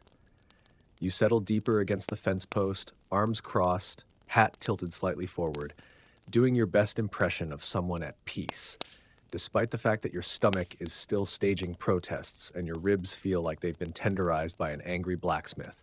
Someone lets out a loud yawn. Someone else scratches their beard so violently it sounds like sandpaper against burlap. And somewhere off in the dark, a coyote howls. Not close, not far, just present. You glance toward the horizon, but it's swallowed in blackness now. The stars are thick above you, brilliant, cold, infinite. You can see more of them out here than you ever could back home. The sky's less of a ceiling and more of a vast, unblinking audience. The man to your left, a wiry fellow with a missing front tooth and a laugh that sounds like a screen door, leans in and mutters, "They come out more when there's trouble." You blink. "The stars?" He squints. "No, the coyotes." You nod like that clears things up. Conversation fades. The men around the fire drift into that peculiar state of frontier silence, somewhere between exhaustion and mild suspicion. Nobody's talking, but nobody's sleeping either. Too much day still lingering in the bones. You start to feel it again. The rumble. Not in your stomach this time, but in your gut. A bad feeling. That low, oily certainty that something isn't right. The kind of feeling you can't quite explain, but have learned not to ignore.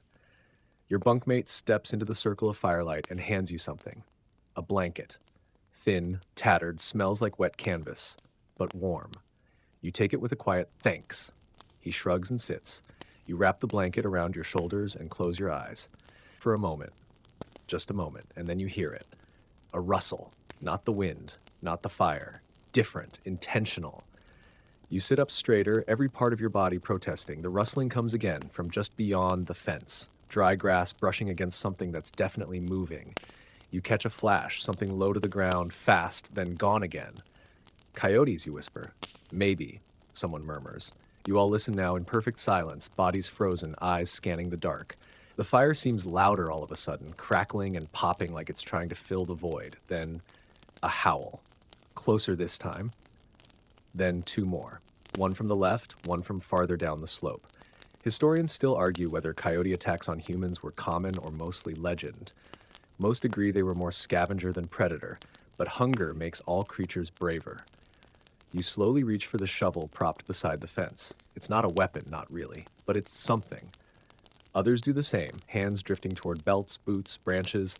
You're not panicked, just ready, or as ready as you can be while wearing a fever-slick shirt and half-digested stew. Then, silence. Pure. Heavy. The kind of silence that presses down like a hand on your chest, and then, just as suddenly, it's broken by a burst of laughter. High, rough from across the fire. It's just old Fred's dog. Darn fool gets loose every night. The tension cracks like a snapped bone. Everyone exhales at once. The man next to you chuckles and shakes his head. You looked ready to climb into that stew pot and hide. You laugh too. Weakly. Might have been safer. Quirky fact, some frontier towns kept goats or donkeys as night sentries. They'd bray at anything unusual, and oddly enough, were considered more reliable than most dogs. Your heart settles. The blanket feels a little heavier now, or maybe you're just finally letting go of the day. You lean back against the post again and watch the fire flicker low. The world hasn't ended. Not yet. But you start to understand something, here in this circle of strangers and smoke. Out in the Wild West, it's not the big things that wear you down, not the duels, not the snakes, not even the coyotes. It's the constant things, the watchful silence, the uncertain sounds, the rustle just out of sight, and the knowledge that even when you're sitting still, this land is still testing you, all the time. You're still awake when the fire dies to coals, glowing like sleepy eyes in the dirt. Around you, the others have drifted into varying degrees of unconsciousness, some snoring with the vigor of sawmills, others twitching in their sleep, their hands curled near the belts where their pistols rest even now. You try to sleep, you really do.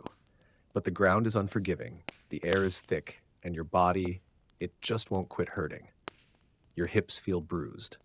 Your spine protests each breath, and your neck keeps finding ways to twist into new, experimental shapes no human should have to endure. You shift, then shift again. You roll onto your side, back, side again. The blanket helps a little, but it smells like old rain and campfire, like a wet promise. The night noises continue, soft hoots, far-off yips, and the gentle creaking of the wooden buildings as they settle, old and tired like everything else out here. You close your eyes, you count sheep. You get to 5 before the rooster crows. You open one eye. Really? You whisper. It's not even midnight. The rooster goes again, insistent and deeply wrong about the time. You sigh and sit up. Sleep has officially refused your invitation. Historians still argue whether roosters crowed on schedule or simply whenever they felt like it. Based on tonight's performance, it's the latter. You decide to walk. There's no moon tonight, just starlight and the faint glow of lanterns in a few windows. You drift down the main strip, boots crunching quietly. The boardwalk planks creak under your steps. You pass the saloon. A single light glows inside. Someone's sweeping. Or maybe just pacing. The general store is shut tight, a heavy bar across the doors. The church bell glints faintly in the starlight, unmoving, silent, serene. You sit for a moment on the edge of a porch, letting your body breathe. That's when you hear it. Rustling. Again, not the kind from earlier. Not animal, not quite footsteps either. Something between. You tense, your shoulders stiffen, your ears sharpen. Then a soft clatter, a tin cup falling to the ground near the trough. A man steps forward from the shadows, rubbing his face, muttering. He doesn't see you, just relieves himself against a fence post, sighs, and wanders back toward the bunkhouse. You let out the breath you didn't realize you were holding. It's nothing, just another insomniac wandering like you, waiting for the sun to come back and give the day shape again. You lie back on the porch, arms folded under your head, looking up. The stars out here are different. Back home, they were background, decoration, distant and still. Here, they move. They watch. You spot a shooting star. It slices the sky in silence, fading fast. You make a wish without realizing you've done it. You wish for sleep. Quirky fact, some settlers used to hang dream catchers, charms, or even worn-out boots by the bed to ward off bad dreams. Others swore by a teaspoon of molasses before sleep. You don't have either, so you settle for breathing slow. The air is cooler now. The fever in your body has calmed, if only slightly. Your bones still ache. Your skin feels dry and stretched, but the quiet feels less hostile now. The town isn't asleep. It's resting. Watching over itself the only way it knows how, with silence and stillness and a few muttered snores in the dark. You close your eyes again, and this time, you start to drift. Not deeply, not peacefully, but enough. And in the Wild West, enough is all you can ever hope for. You wake up stiff, mouth dry, and tongue tasting like you licked a dusty floorboard. Your back is stuck to the porch like you and the wood have merged. You try to sit up and feel every inch of yesterday, every splinter, every bruise, every bite. The fire has gone out. The sky is still dark, but there's that peculiar chill that says dawn is creeping up somewhere behind the hills. Your stomach growls. Again. Loudly. Desperately.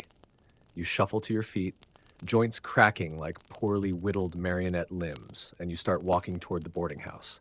Someone has already stoked the stove inside. You smell beans. Again, but this time they're warm. The table is surrounded by the earliest risers, a few ranch hands who seem impervious to time and temperature, a woman with a bandaged hand who nods politely as you pass, and the cook, grumpy, yawning, and slapping a ladle into a pot like it insulted his mother. You sit. A bowl appears. You don't question what's in it. You eat. It's salty and hot and mostly chewable. There's bread, too, slightly less brick-like than yesterday's offering.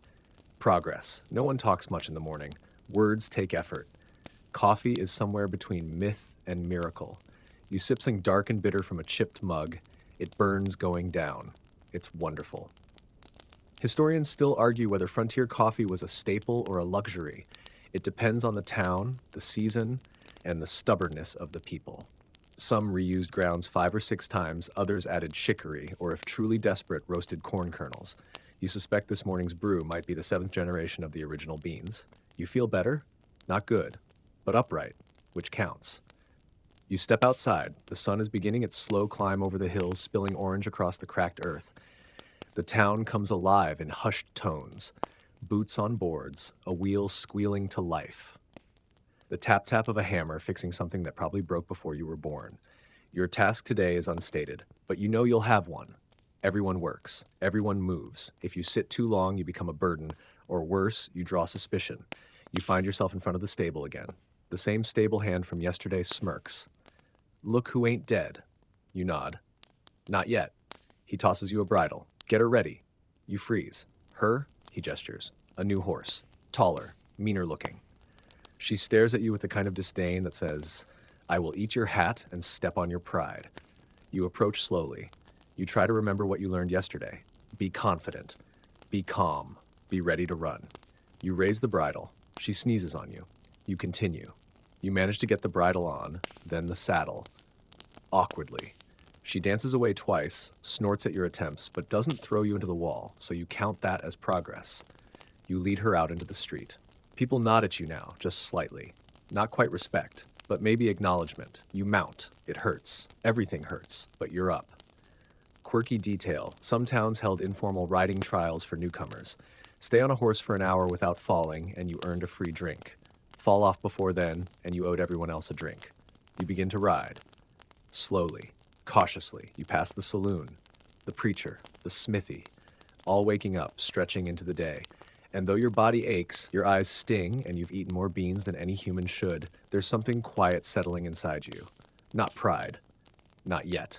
But maybe survival. You've lasted a full day in the Wild West. Barely. You make it as far as the edge of town before your horse decides it has opinions. Strong ones. About direction. And pace. And you. She stops suddenly, snorts loudly, and then spins in a tight circle just to let you know who's actually in control. Your hat flies off. You catch it midair like someone who knows what they're doing, then ruin the moment entirely by almost sliding out of the saddle while trying to put it back on. A ranch hand nearby chuckles. You sure look natural up there, he says. He doesn't mean it. You manage to steady yourself and guide the horse toward the open trail again. It's a small victory, but you'll take it. The sun is full and heavy now, the kind of morning that doesn't ease you in. It slaps you in the face with heat and dares you to say something about it. The dust kicks up with every hoof step. Your teeth already feel coated in grit. You'd spit, but that would take moisture you no longer have. The trail leads to a nearby pasture where you've been told you'll be helping out. What that means isn't exactly clear. Helping here tends to be code for work until something breaks. A wiry man with a long beard and longer arms points toward a sagging wooden fence. She needs patching, he says, then hands you a hammer with a handle so smooth it might as well be made of soap. You set to work. By now, you know what to expect. Boards that split when you touch them, nails that bend sideways in defiance, and a sun that insists on inspecting every inch of your neck personally. You swing the hammer, miss, try again.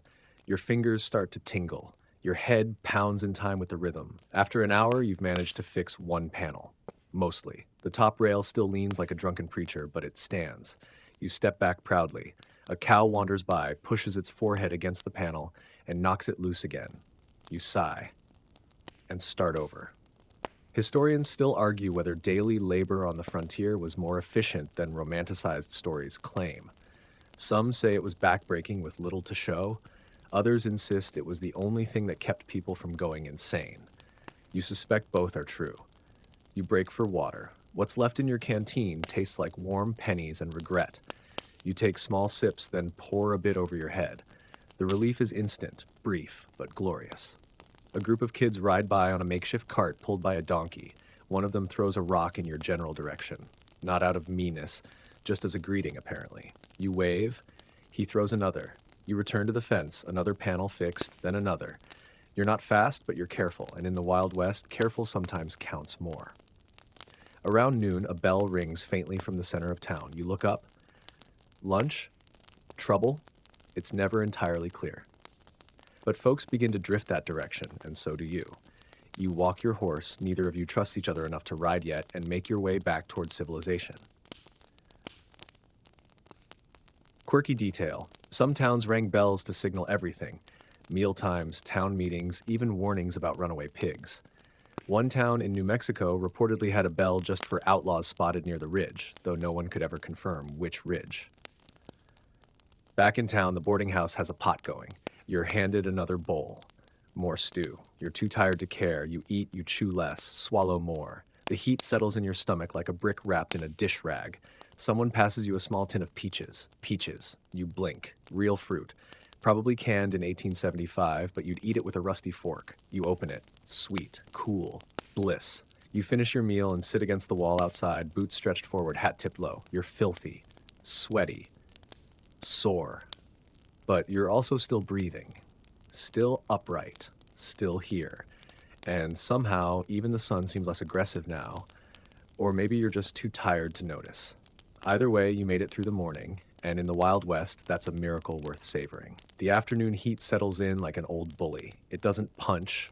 It just leans on you until you can't breathe right. Your clothes are soaked through again. Your legs feel like they're made of damp rope, and your boots have started to rub your heels raw in all the wrong places. So of course, you decide now's the perfect time to flirt. It happens accidentally. You're filling your canteen at the pump near the general store when she walks by.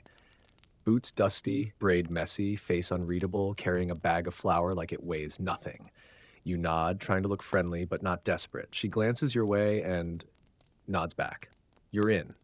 Or you think you are. You open your mouth and say the most charming thing your overheated, dehydrated brain can manage. Hot out today, huh? She stops, looks at you, says nothing. You try again. Hope the flour don't bake itself on the way home. There's a pause. A long one. Then finally, the faintest smirk. You knew? She asks, not unkindly. You nod. Sort of. Just passing through. She squints. Everyone says that. And just like that, she walks away. Historians still argue whether courtship on the frontier was romantic or purely practical. Some letters from the time describe love as deeply as any novel. Others read more like livestock negotiations. She owns 3 chickens and don't snore much. You watch her disappear down the path toward the hills. There's a part of you that wants to follow. There's a larger part of you that remembers how your legs feel and decides to sit on a crate instead. A man nearby chuckles. Struck out fast. You nod. Didn't even make it to the plate. He grins and spits into the dirt. You'll learn. Around here, it ain't the talkers that get noticed. It's the ones that keep the fence from falling over. You nod like that makes sense. It doesn't. But you're too tired to argue. You refill your canteen. The water is still warm, but it's wet, and right now that's good enough. Quirky detail. Some women in frontier towns carried hat pins long enough to double as weapons, part fashion, part warning. Many also learned to ride, shoot, and run a farm before they ever considered marriage. You wander toward the smithy, where sparks shoot like fireflies from the open doorway. The blacksmith, shirtless and soaked in sweat, hammers a glowing horseshoe with the same rhythm you've come to associate with not dying. Constant, unbothered, loud enough to keep wolves at bay. He glances up. Need something, stranger? You shake your head. Just watching. He shrugs. Ain't much to see. Just hot metal and bad backs. The hammer falls again. You sit nearby, not close enough to get burned, but close enough to feel the heat. It's oddly comforting. Predictable. Honest. After a while, he speaks again. You want folks to trust you. Show up. Every day. Same time. Same job. Don't talk big. Don't vanish. You nod. Noted. He goes back to work. You close your eyes for just a moment, letting the rhythm lull your brain into something like calm. And in that space, with your bones aching and your mind softening, you realize something kind of strange. You're not sure when it happened, but you stopped thinking about leaving. The road still calls, sure. The world beyond this dust bowl is out there, but right now, you just want to last another day. You figure, after fixing fences and failing at flirtation, you've earned a moment to sit in the shade and give your blistered feet a chance to reconsider their life choices. You limp toward the church, its small awning casting a triangle of blessed relief on the porch. You sit with a sigh that sounds older than you are. That's when you feel it. A sharp, pinching jolt near your ankle. Then another. Then a burning itch behind your knee. You jump up, too fast, and nearly topple over. Lifting your pant leg reveals the culprit. Bites, a lot of them. Red, swollen, already forming angry welts. You've been bitten by something, or several somethings. You curse under your breath. Quietly, you're still near the church. Then you sit again and start swatting and scratching in a way that can only be described as undignified frontier interpretive dance. Mosquitoes? Maybe. Fleas? Very likely. Something worse? Entirely possible. You glance around. No one else seems concerned. In fact, they're mostly covered in bites too. A few have visible welts on their necks, arms, even foreheads, and nobody's complaining. Historians still argue whether insect-borne illness was a leading cause of death on the frontier, or just another layer of misery stacked on top of all the rest. Malaria, typhus, plague, you name it. Bugs carried it, and back then, bugs were everywhere. You try not to scratch, which is pointless. Someone walking by tosses you a tiny brown jar. Turpentine, they say. Burns a bit. You stare at it, then open the lid and take a sniff. Burns a lot. You dab it on one bite. Your soul leaves your body briefly. The burning subsides into something almost soothing. You do the rest. Slowly. Resentfully. Quirky detail. Some frontier folk believed rubbing tobacco juice on bug bites cured the itch. Others swore by urine. Yes, that kind of urine. You suddenly feel very grateful for turpentine. You slump back against the wall and look at your arms, now dotted in tiny red hills. You look like a half-cooked cobbler. Something buzzes near your ear. You slap at it and miss. It buzzes again. A mosquito the size of a thimble lands on your shoulder, daring you. You swat. It dies in a smear of blood that might be yours. You wipe it off on your pant leg without ceremony. From inside the church, faint music drifts out. An organ, a few off-key voices singing something slow and mournful. You don't recognize the words, but the tune is soothing in its own odd, offbeat way. You close your eyes for a moment, letting your overheated brain rest. You feel the bites pulsing. You feel your skin prickling under your shirt. You feel the dry air creeping up your sleeves like it's trying to get under your skin too. You open your eyes to see a group of children running by, barefoot, laughing, completely unaffected by the swarm of bugs that follow them like tiny, persistent groupies. You shake your head. They're born immune, someone says next to you. It's the preacher, fanning himself with a Bible. You smile weakly. Wish I was. He nods. You might be, eventually. You're not sure if that's a promise or a threat. You stand stiffly, brush yourself off, and tuck the turpentine jar into your pocket like a talisman. You've survived a plague of bites. Probably not the last. Definitely not the worst. But the West has found a new way to test you, and you're still here. After the bites and the burning and the scratching, you figure there's nothing left that can make the day worse. That's when someone shouts, "Bathhouse is open," like it's the best news anyone's heard all week. A bath. You can barely remember what that means. You haven't felt truly clean since, well, ever, it seems. Your shirt could walk away on its own.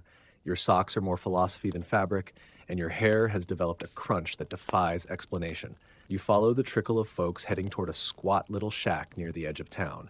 It's made of crooked wood, always leaning a few degrees to the left, with steam rising from a rusted pipe out back, and a door that doesn't shut all the way. Inside, the air is thick and damp, like the breath of someone who's been chewing on leather. The walls sweat, the floor squelches, and the only real privacy comes from thin curtains that flap uselessly in the breeze. You're handed a bar of soap. It's gray. It smells like ash and old herbs. It's also gritty, like it's been rolled in sand. You're told it's lard-based. You choose not to ask. The bath itself is a wooden tub big enough to hold you if you curl just right. You climb in and immediately regret it. The water's not warm, not cold, just confusing and slightly brown. You sink down anyway. It's the first time today your muscles sigh, your feet float, your arms go limp. You close your eyes and let the water seep into your skin, your hair, your soul. Then you hear it. Splash! Someone else is climbing into the tub next to yours. You open one eye. The curtain between you flutters briefly, revealing a man with a mustache so thick it has its own personality. He nods. You nod back. Then both of you pretend the other doesn't exist for the next 15 minutes. Historians still argue whether communal bathing on the frontier was a rare luxury or a grim necessity. Most agree it was both. Awkward, infrequent, but sacred. An event marked by long silences, burned elbows, and the shared agreement not to look anyone in the eye. You scrub. You find new layers of dirt that you swear weren't there this morning. The water turns a shade darker. The soap leaves streaks on your skin. You scrub harder. Someone passes by, humming a hymn. Someone else drops a towel. You pretend not to see.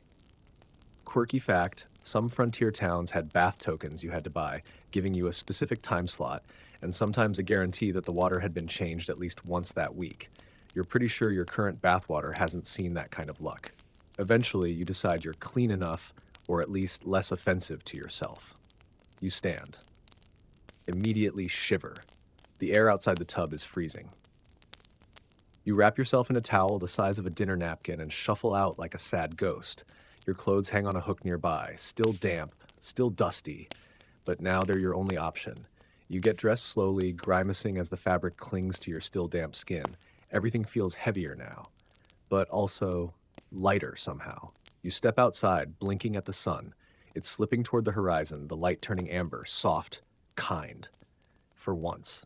You smell like lard soap and steam. Your skin itches from the scrubbing, and your hair is doing something new and unsettling.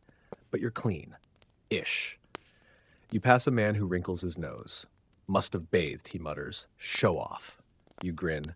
You walk back into town with that rarest of frontier sensations. Mild comfort. And in the Wild West, where dust owns everything and stink travels faster than gossip, that's about as close to heaven as you're gonna get. Clean and mildly smug, you make your way through town just as the sun's last edge kisses the hills. The air cools finally, and you feel briefly like a human again. A very sore, slightly wobbly, soap-scented human. You decide to run a simple errand. Something easy, something normal. You need flour. A man at the fire earlier said you could find it at the general store, or failing that, borrow a scoop from Miss Tanner at the edge of town. If you ask real nice and don't spook the goats. How hard could it be? You head to the store first. It's closed. Figures. So you walk. Miss Tanner lives in a small clapboard house surrounded by a lopsided fence and a yard full of noise. The goats spot you before you even reach the gate. One lets out a bleat so forceful it echoes off your ribs. Another climbs onto a barrel just to stare down at you. Judging. You unlatch the gate. It creaks like it's telling you to reconsider. You walk slowly. The goats approach. You try not to make eye contact. Miss Tanner is outside, shelling peas on a rocking chair. She looks up, squints, and says, "You the one who passed out behind the blacksmith yesterday?" You blink. "No?" She nods, unconvinced. "You look like him." I was hoping to borrow some flour." She keeps shelling peas. "Store's closed?" You nod. "Figured." She sets her bowl down and stands, slowly, like someone who owns every second of her day. She walks past you, into the house, leaves the door open. You wait. One goat nudges your knee. Hard. Quirky detail. Goats were more common than dogs on some homesteads, not just for milk, but as early warning alarms. Some towns even kept one tethered to the jailhouse. It was said they could spot a liar better than any sheriff. Miss Tanner returns with a small burlap sack. "Half pound," she says. "You bring it back tomorrow." You nod. "Yes, ma'am." She hesitates. "And don't tell me you're baking biscuits." "I'm not." "Good. You look like someone who'd turned bread into a weapon." You thank her, sincerely, and turn to go. That's when you hear it. From behind the house, a yell, a crash, then something unmistakable. A loud, frantic moo. Miss Tanner sighs. "The cow's out again." You freeze. "You want help?" She eyes you. "You look soft." "I've been trampled once today." She nods. "Good. Then you'll be cautious." She hands you a rope and gestures toward the back. You round the corner, and there she is, the cow. Big, broad, and absolutely uninterested in your presence. She munches on someone else's fence post while making slow, aggressive eye contact. You approach. She doesn't move. You inch closer, rope in hand. She licks her nose and shifts her weight. You pause. She takes a step toward you. You step back. It's a dance, one you didn't rehearse. Eventually, with the help of half a carrot, some light pleading, and sheer luck, you manage to loop the rope around her neck. She doesn't resist. She just judges you with her eyes the entire walk back. You tie her to the post. Miss Tanner nods once. Took me longer my first time. You hand her the rope. She's spirited. She's lazy, she says, but she knows a fool when she sees one. You say your goodbyes, take the flower, and retreat down the road, exhausted, dusty again, and now slightly slimy from cow nose. The sky has turned that rich purplish blue that only happens out here, wide and endless, stretching like a blanket above the earth. Stars flicker to life. The town glows softly in lantern light. Your feet ache, your arms are sore, and your shirt smells faintly of livestock and smoke. But you didn't die, and you got the flower. That, in the Wild West, qualifies as a successful errand. You shuffle back into town with the flour sack tucked under your arm like it's treasure, which out here, it kind of is. You're limping slightly, you've got cow spit on your sleeve, and you're not entirely sure if the thing crusting on your boot is mud or something more personal. But the errand is done. The boarding house is quiet when you arrive. Most folks are out near the fire again, or playing cards by lantern light, their voices drifting like warm smoke into the evening air. You think about joining them, but right now, your body has other plans. You head inside and collapse onto your bunk. The straw creaks, shifts, and releases a puff of ancient dust that makes you sneeze so hard you startle yourself. No one comments. A man 2 bunks down lifts his hat slightly, mutters, "Bless you," then pulls it back over his eyes and resumes pretending he's not lying on a bale of hay with a snoring stranger 6 feet away. You set the flower on the shelf near the stove. Someone will know what to do with it tomorrow. Someone who knows the difference between biscuits and building materials. Not you. Your boots come off with a fight. One's glued on with sweat. The other has a goat tooth mark near the toe. You decide not to ask questions. You peel off your shirt. It sticks. You find more bug bites. You stop counting. You lie back and stare at the ceiling. The boards above you are warped and stained. One of them has initials carved into it. TB 1871. You wonder if TB survived this place. You wonder what happened to their boots, their back, their bread. Probably nothing good. The floor creaks outside. Someone's pacing. A pipe clinks. The wind hums gently through a knot in the wall like it's whispering secrets you're too tired to hear. You pull a threadbare blanket over yourself. It's slightly damp, but warm. You shift, adjust, then give up trying to get comfortable. The straw pokes. Your knees throb. Your head's still fuzzy. Still, for all the aches and smells and indignities, you're here. You're horizontal. That's enough.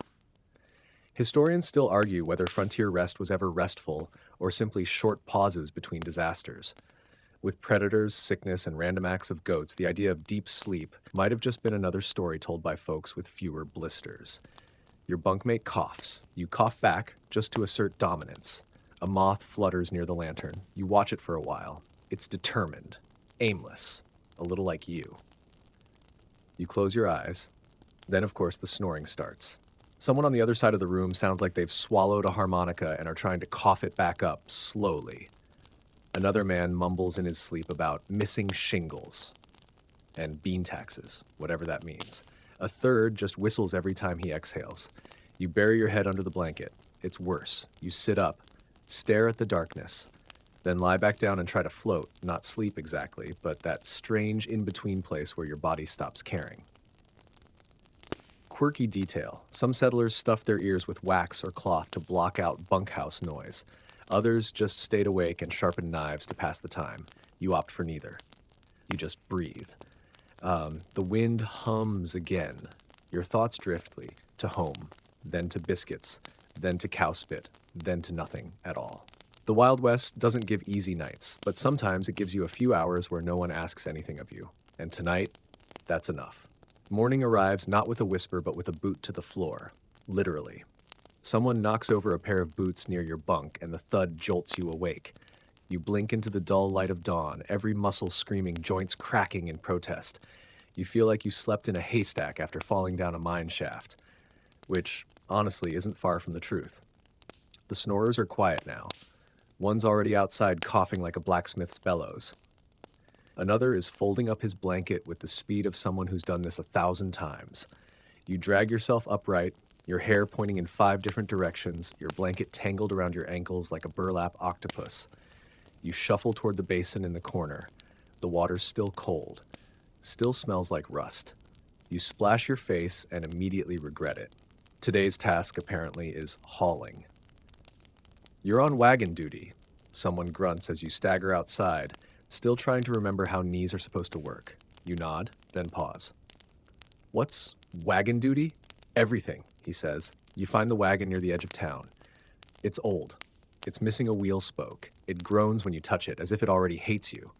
Your job? Load it up with supplies, sacks of feed, crates of iron nails, buckets of who knows what, and take it to the outlying farms. Simple. Except nothing is simple in the Wild West. The crates are heavy. One of them leaks something sticky. Another smells like kerosene and onions. The sack of feed is twice your size and sheds a fine powder that immediately finds your eyes, mouth, and lungs. You sneeze so hard you drop it. The wagon horse is named Clementine. She is old. She is disinterested. She eyes you like she's calculating whether your existence is worth acknowledging. You clip the harness in place. She ignores you. You climb up and take the reins. She snorts and moves. You're off. Slowly. Very slowly. The path is rough.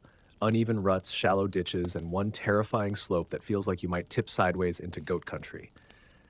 You don't, but you come close enough that you consider sending your belongings ahead and walking the rest of the way upside down. A chicken crosses your path. Clementine stops, refuses to move. You try coaxing. You try clucking. You even say please. She does not care. It's only after the chicken loses interest and wanders away that Clementine deigns to resume her glacial pace. You pass one of the outlying farms. A man with one arm waves from his porch. You wave back. He points to a spot near his barn. You park the wagon and begin unloading. The feed sack bursts. The crate of nails tips over. You step in something wet. The farmer watches, chewing a stalk of grass, not offering help. You load him up anyway. 2 buckets, a dented pot, a length of rope that might be useful or might just be historic. Then back to town. Dust kicks up. Your teeth grind with it. Your back throbs. Your fingernails are black with something you don't want to name.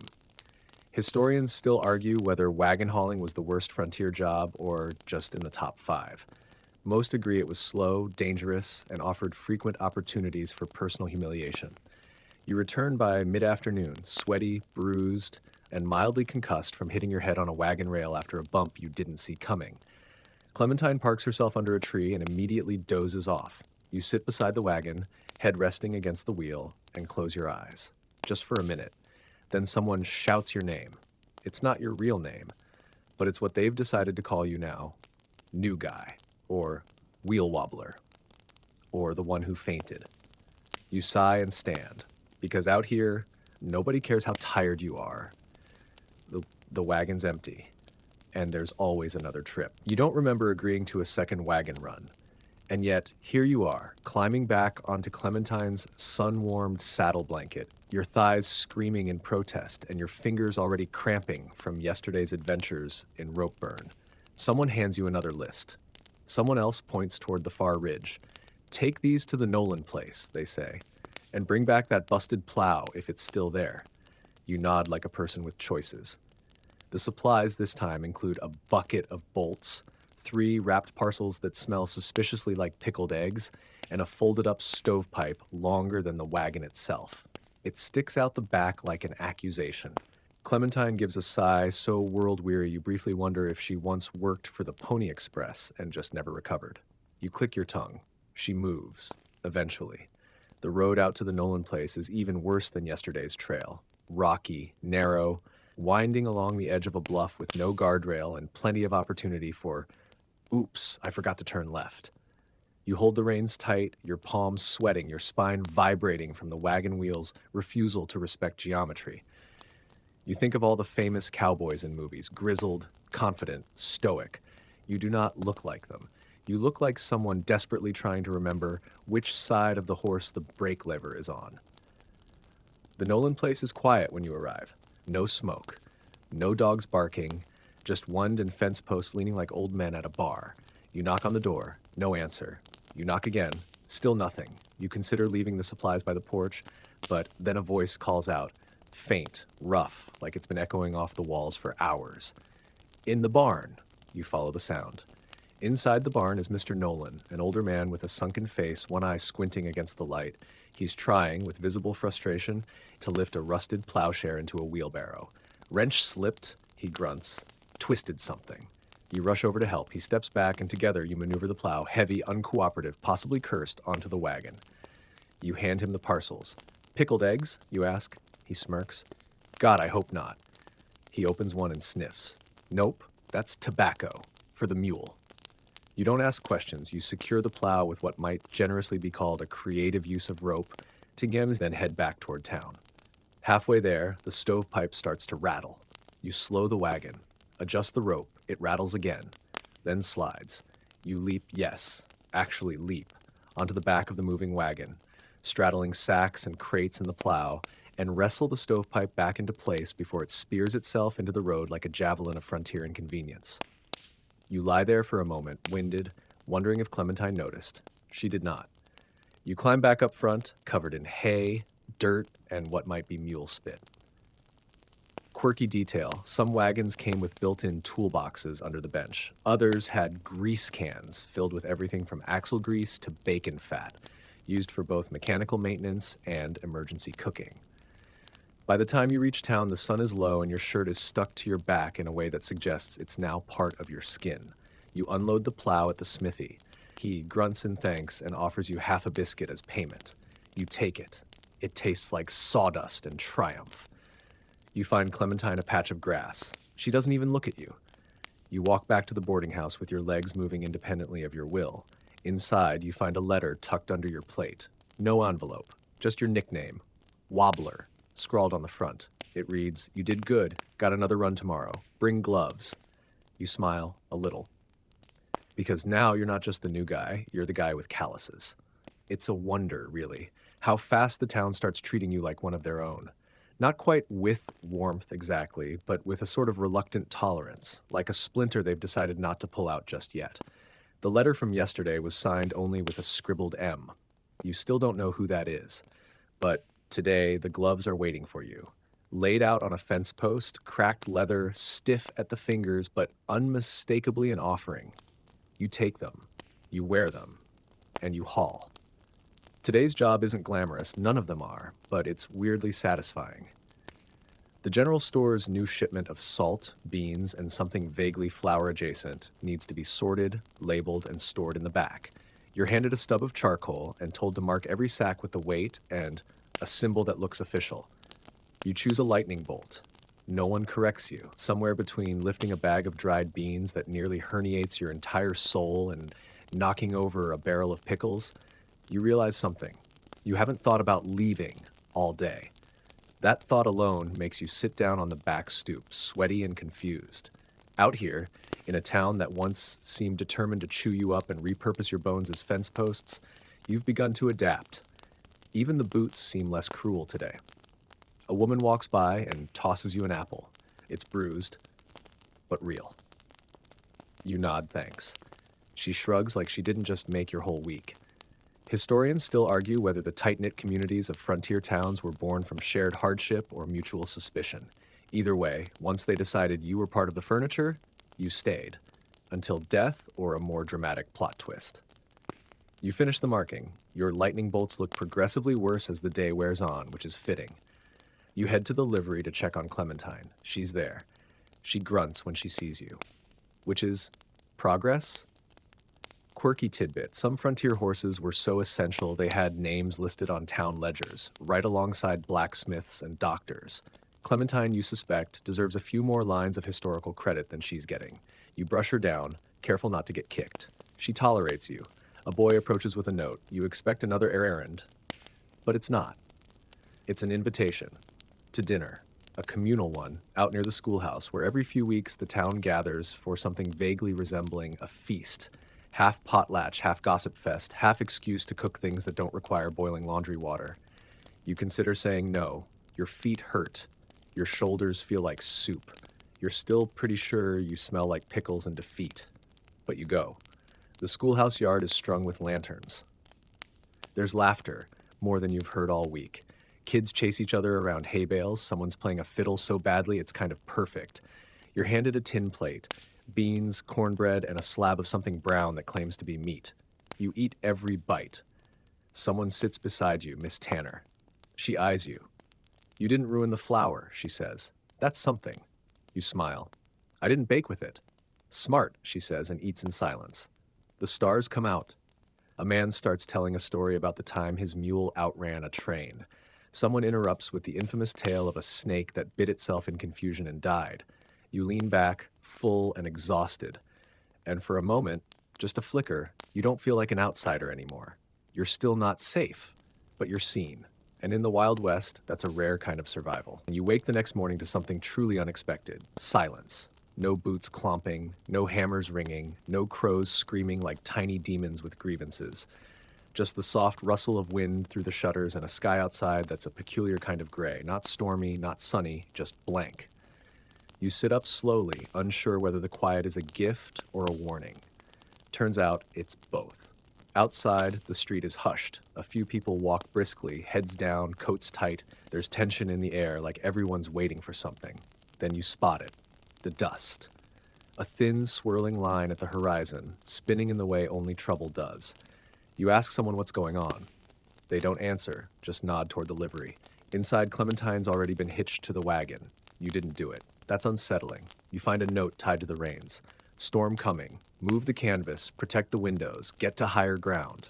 M. You stare at the sky. Storm?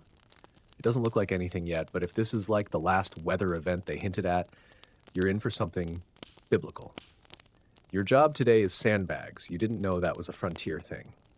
Apparently it is. The general store's entire front has been cleared. Crates pushed back, barrels sealed, glass windows covered with oiled canvas and nailed planks. You and two other townsfolk form a sloppy assembly line, passing sacks filled with dirt, ash, even dried beans when necessary, anything with weight. Historians still argue whether settlers overprepared for bad weather or simply had no idea what they were doing. Based on the current scene, both seem true. You don't stop moving for hours. Your shirt is soaked, your knees ache, your hands are raw again, gloves or no gloves. The wind picks up by late afternoon. It's no longer subtle, it bites. You hammer in stakes to secure the awnings, and they rip loose 20 minutes later. You do it again. Someone tries to tie barrels down. The barrels roll away. By dusk, it's clear this won't be a drizzle. You're herded with others toward the church. Its thick stone walls and lack of windows now a saving grace.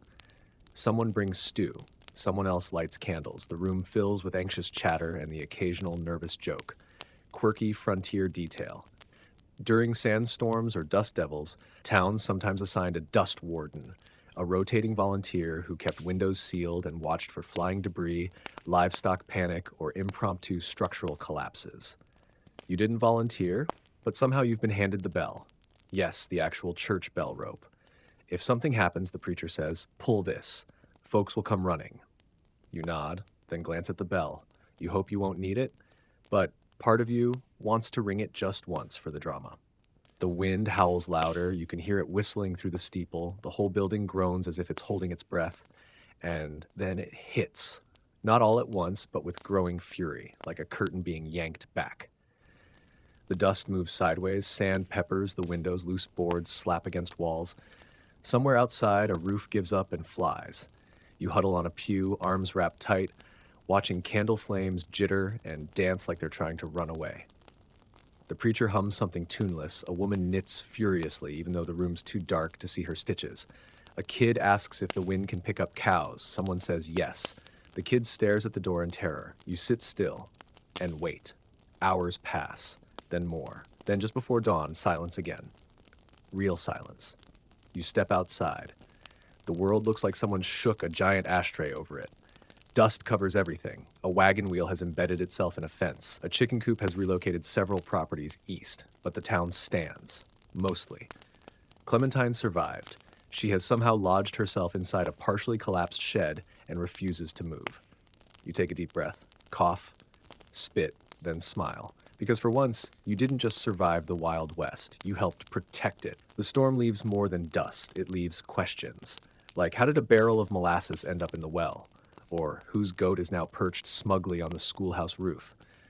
And perhaps most important, why does Clementine smell faintly of kerosene and judgment? You spend the morning digging, literally. The alleyways are clogged with debris, planks, broken tools, feathers, so many feathers. You help pull a wagon upright. You sweep half the main road with a broom you found floating in a water trough.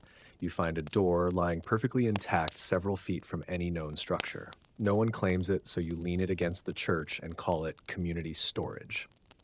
Then you're sent to help repairs at the saloon. Of course, because if there's one place the town prioritizes fixing, it's the building that serves both drinks and gossip. Inside, it's a mess. The floor's coated in grime. The mirror behind the bar cracked into a spider web of bad luck.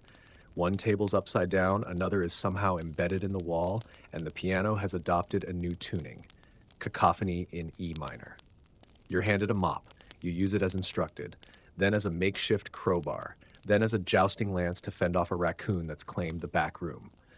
The saloon owner, a wiry man named Bert, oversees the operation while sipping what he swears is medicinal whiskey. Storms clear out the weak boards, he mutters, and the weak people. You mop faster. Quirky historical note, some saloons employed pianists not just for entertainment, but as early warning systems. If the music stopped, it usually meant trouble, fights, lawmen, or someone about to lose a hand in cards. You avoid the piano. It's still muttering. Outside, the street is slowly coming back to life. People nail boards, rehang signs, shake out rugs with varying degrees of success. A dog trots past wearing a bonnet. No one reacts. You grab a hammer and start helping Bert reattach the saloon shutters. You hit your thumb. You curse silently. First time, he asks. No, you lie. By midday, the place looks survivable. You sit on the steps sipping weak coffee out of a chipped mug. Bert joins you. You did all right, he says. You raise an eyebrow. For someone with no calluses, no horse, and no sense, he adds. You nod. Thanks. He chuckles and tosses you a pouch of something heavy. Bonus, he says. You open it. Nails. Dozens of hand-forged nails.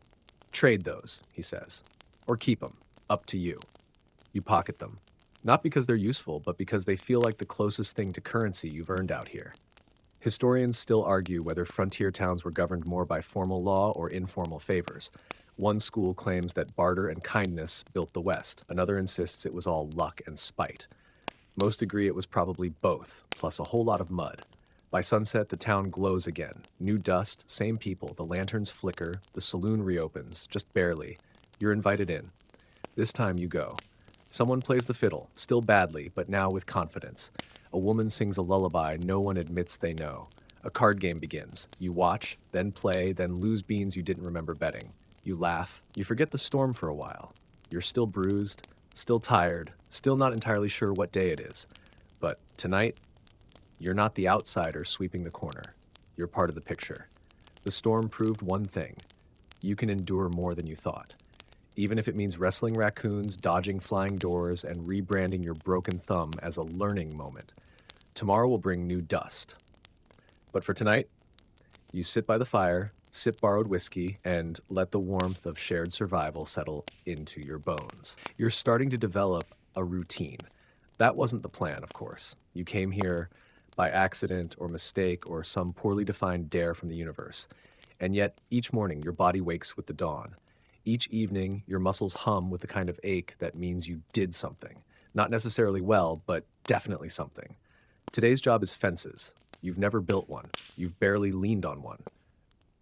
But that doesn't stop the town from handing you a coil of barbed wire and a pair of pliers that look older than America itself. You're assigned to a stretch of field past the Nolan place. The storm knocked most of the fencing flat. The cattle didn't run off, likely because they too were exhausted, but there's no guarantee they'll stay contained without a clear border. So you walk the line, squinting at old posts leaning like exhausted dancers, your boots kicking up dust that smells of rain long gone. Fences, it turns out, are deceptively complicated. You dig, you hammer, you stretch the wire until it hums like a tuning fork, and then you watch as the post leans anyway, like a rebellious teenager refusing to stand up straight. You mutter something unrepeatable. The cow nearest you moos in sympathy. Historians still argue whether barbed wire tamed the West or destroyed it. Before its invention in the 1870s, open-range grazing was the norm. Cattle roamed freely, boundaries were more conceptual than physical. Afterward, land became divided. Conflicts flared, fists turned to lawsuits, then to rifles, all from a twisted strand of metal. You wrap wire around a fresh post and wince as the barb pricks your glove, barely missing skin.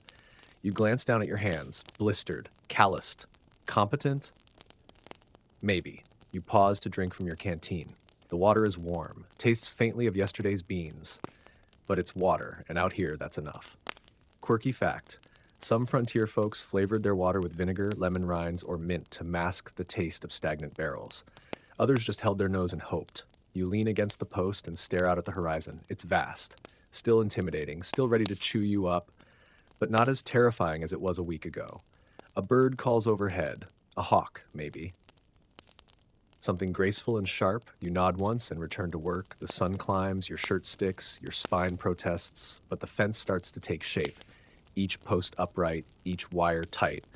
A barrier that says, here is something we are trying to protect. By afternoon, the cattle begin to gather near the new boundary. They don't test it, they just look at you, judging. Always judging. You tip your hat. They blink, unimpressed. Back in town, you report the work done. No one claps. No one cheers. But someone hands you half a fried potato and a nod. That's better than a medal out here. You sit under the general store's awning, eating slowly, watching the street breathe. A couple of kids roll a hoop down the road, laughing. Miss Tanner scolds a teenager for trying to trade buttons for candy. Someone starts singing off-key. You lean back against the wall and let your eyes close just for a moment. Because even if tomorrow brings another fence, another storm, another raccoon with poor boundaries, tonight there's a sense that maybe, just maybe, you're becoming a piece of this town's furniture. Crooked, slightly singed, but necessary. You know something's off the moment you step outside and no one's yelling. Usually there's a baby crying, a goat shrieking, or someone cursing at a wheel that's just remembered it's made of wood. But today, it's eerily calm. The town is still there, buildings intact, smoke curling up from chimneys, even the saloon's piano wheezing through what might be a hymn. But it's subdued. And then you see it. The stagecoach. Big, dusty, fancy, in a way that feels out of place, like someone dragged a theater prop across a battlefield. The horses gleam, the driver's boots are polished, and the passengers, well, they're dressed, not just clothed, dressed, as in ruffled shirts, polished buttons, a woman in a hat that could double as a birdcage. Travelers from the east, you stare. They stare back. One of them adjusts a monocle. You try not to sneeze. Turns out today's job is liaison. The mayor, who until this moment you weren't sure even existed, emerges from somewhere and decides you will escort the visitors around town. You're handed a brush for your hair, too late, a rag for your boots, mostly symbolic, and instructions. Be polite, be informative, don't mention the goat incidents. You nod. You regret nodding. The visitors gather near the church steps. One introduces himself as Mr. Henry Fielding Butterwell III. You try not to react. He asks about local industry. You mumble something about beans. He nods, scribbling notes in a tiny leather book. You take them past the smithy. The blacksmith waves, shirtless and smoking, and mutters something unprintable. The visitors smile nervously. You show them the schoolhouse. One woman frowns at the crooked roof. Historic, you say. She nods like that explains everything. At the livery, Clementine refuses to make eye contact. Mr. Butterwell attempts to pet her. She snorts. He reconsiders. Historians still argue whether Eastern visitors romanticized the West or underestimated it entirely. Some viewed it as noble savagery, others as unclaimed land ready to be reshaped. Neither, it seems, were prepared for the smell. You end the tour near the saloon. They decline to go in. You don't blame them. Over coffee, burnt, muddy, essential, one visitor asks, "What do people do here?" You answer honestly, "Survive, sleep, start over." She blinks. How poetic. You weren't trying to be, but you accept the compliment. Quirky detail. Some frontier towns held visitor days, sprucing up buildings, painting signs, and instructing locals not to spit for exactly one afternoon. The moment the guests left, everything went back to normal, including the spitting. The visitors leave before sunset, the stagecoach trundling off in a cloud of theatrical dust. You watch them disappear, that strange flutter of displacement tugging at your ribs. They came from a world with clocks and carpets and dinner parties. You now live in one with rattling fences, soup that sometimes contains rocks, and a horse with emotional boundaries. And you wouldn't trade back, not anymore. As night falls, you return to the saloon. Inside, someone raises a mug and says, "Well, you didn't let them see the outhouse. Good job." You smile, not because of the praise, but because they said you, not new guy, not outsider, you. The thing about settling into a place, really settling, not just passing through, is that time begins to blur. Days don't have themes anymore, they just happen. You wake up, you stretch, you creak like a half-rotted floorboard, you eat something vaguely edible, then get to work on whatever task presents itself, be it fixing a leaning post or helping Miss Tanner shoo an owl out of the schoolhouse rafters. Today's task? Laundry. Yes, laundry. You, a person who once couldn't fold a shirt without starting a small crisis, are now responsible for wrangling the town's linens, underthings, and flour sack rags into a state of cleanliness, or at least a convincing illusion of it. The wash area is behind the boarding house. A flat rock serves as a scrubbing station. 2 barrels are filled with water that's already half dust by the time you touch it. There's a bar of soap that smells like pine and regret. Miss Tanner is already elbow deep in a pile of shirts. You nod, she nods back, and thus begins the quietest, most humbling part of your week. You dunk, you scrub, you wring. Your arms ache in new, unexpected places. Your knuckles begin to resemble river stones. Your shirt is soaked. You step in a puddle that smells strongly of someone else's socks. And somehow you find it meditative. There's a rhythm to it, a simplicity.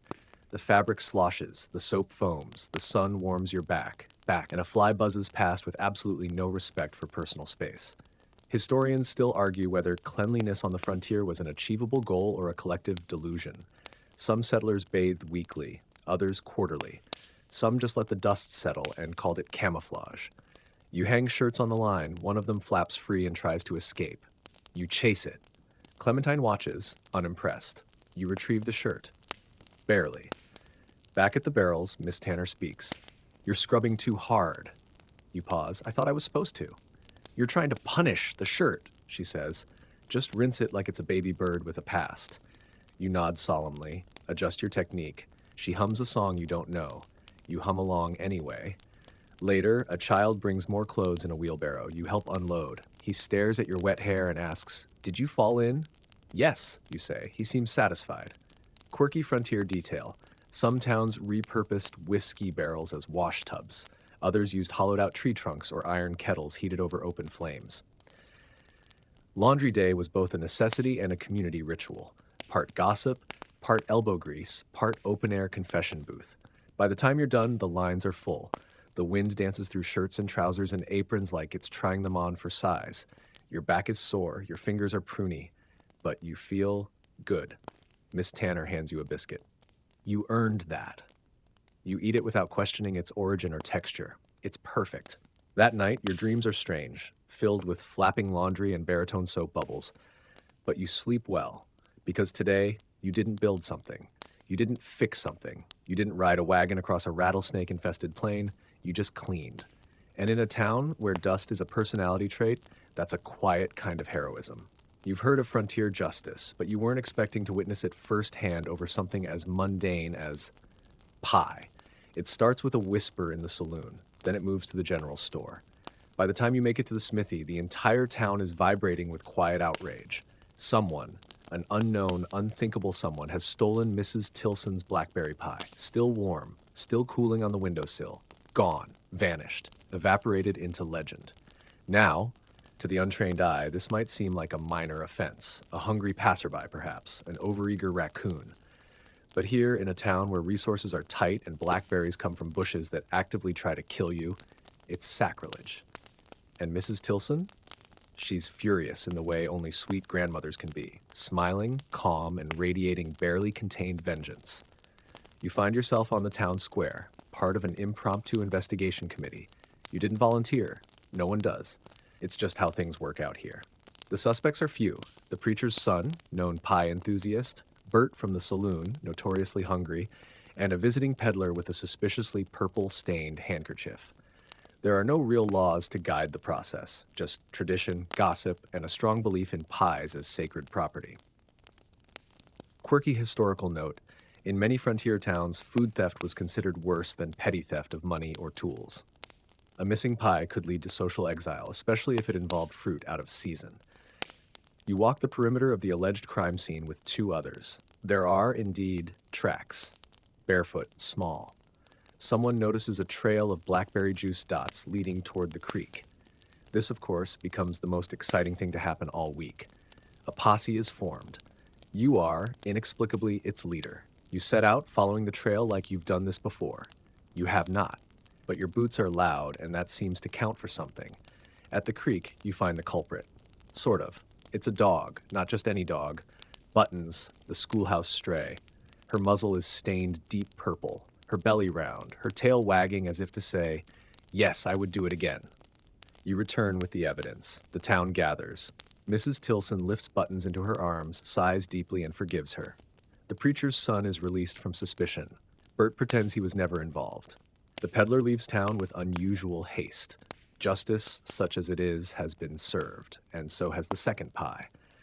Historians still argue whether frontier towns relied more on formal courts or informal consensus to maintain order. Most agree it was a mix of local tradition, neighborly pressure, and the occasional dramatic showdown involving cookware.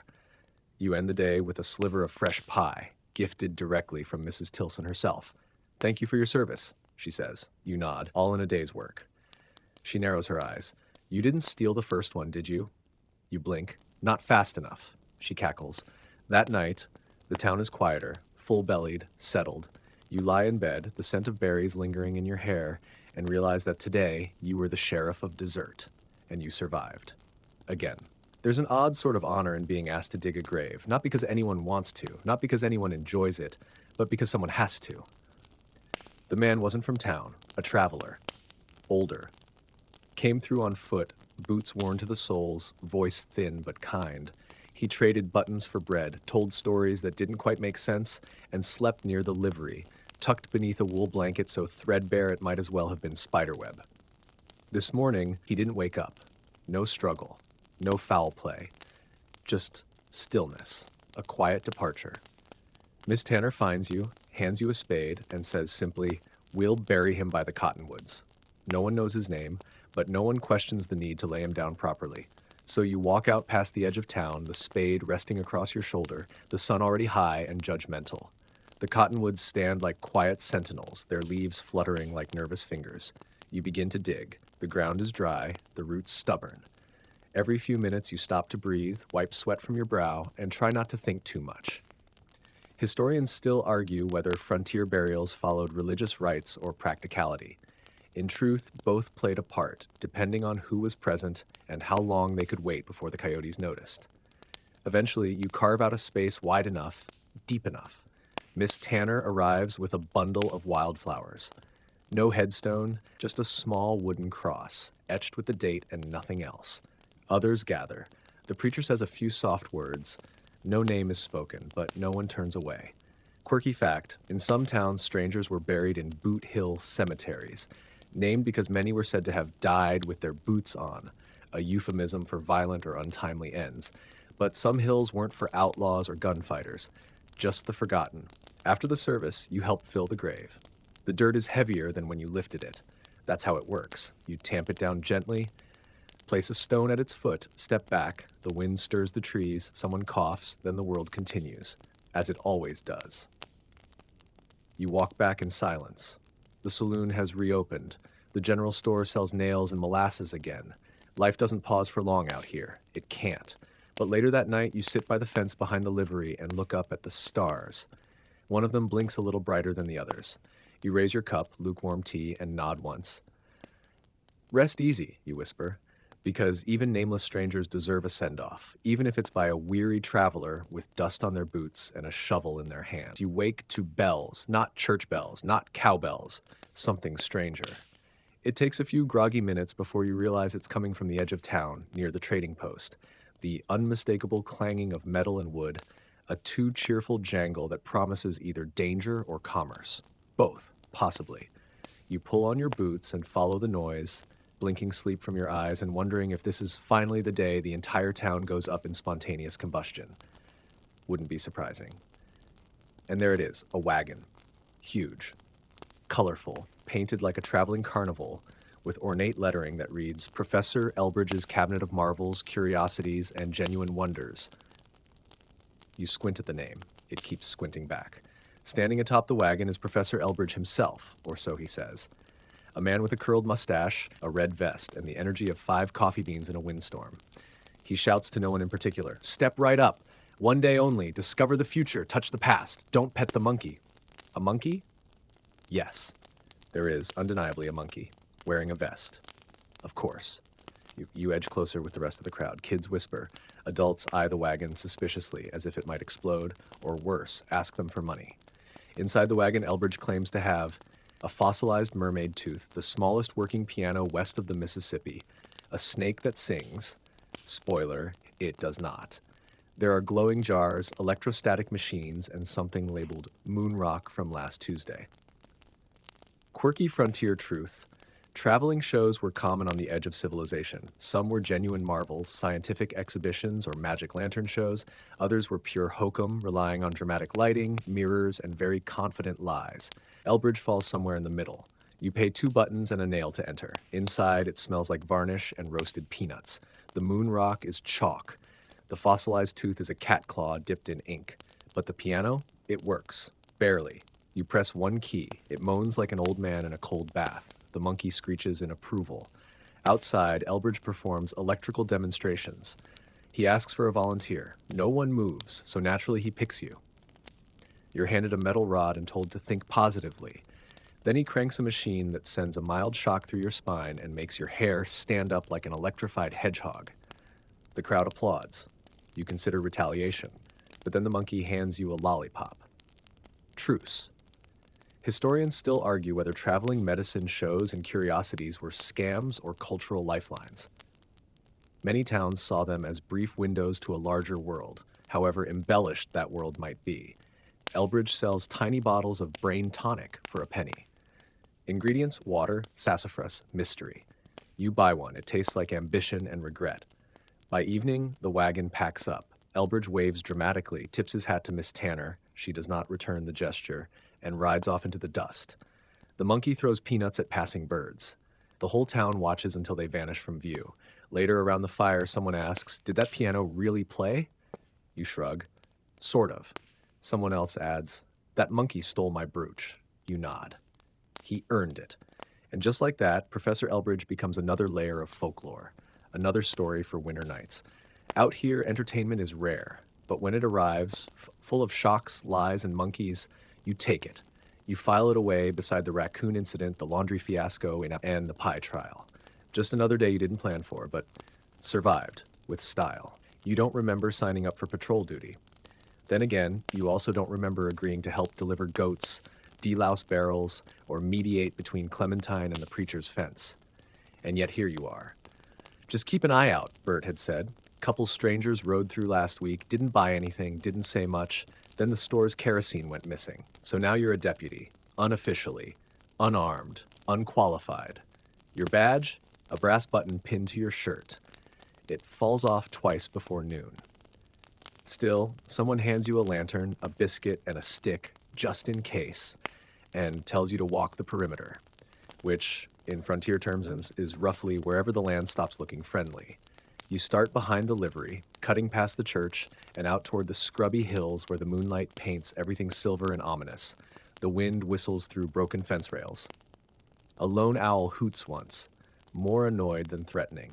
Your footsteps crunch, your stick thuds, your lantern flickers just enough to make every tree look like it's leaning toward you on purpose. Historians still argue whether frontier towns were safer than cities or simply quieter about their crimes. Some claim rural justice was swift and effective. Others suggest entire towns operated on the honor system and a healthy fear of gossip. You walk past the Tilson place. The window's dark, but you swear you hear someone whispering inside. Probably just prayers or recipes. At the river's bend, you spot boot prints, fresh. You kneel, examine them, and realize with slow, blooming embarrassment that they're yours, from earlier. Good detective work. You keep walking. A dog barks in the distance. You grip your stick harder. Then, movement. A rustle in the brush. You freeze. The lantern sways. Out steps a possum. It blinks at you with ancient indifference and waddles off into the night. You breathe again. Quirky frontier fact. Some towns employed rotating night watches, sometimes composed of whoever lost the weekly poker game. These patrols occasionally prevented crimes. More often, they just startled raccoons and collected embarrassing stories. You circle back toward town. The saloon's light glows faintly. The schoolhouse creaks. You pass the general store and tug on the back door. It's latched. Good. As you reach the square, you hear footsteps. Not yours, not boots. You turn, slowly. It's Miss Tanner. In a bonnet, with a rifle slung over her shoulder like she's on her way to scare off a thunderstorm, she nods. All quiet? You nod back. Mostly. She squints. Any possums? One. Very bold. Could be worse, she says and disappears into the darkness. You stand for a moment, unsure if any of that actually happened. Then you light your biscuit on fire by accident and decide it's time to call it a night. Back at the boarding house, your cot feels harder than usual, but you lie down knowing that for one evening, thanks to brass buttons, burnt biscuits, and a suspiciously competent school teacher, you helped keep the town exactly as it should be. Unremarkable, unbothered, and still standing. You wake up to the smell of something, not awful, which is a surprise.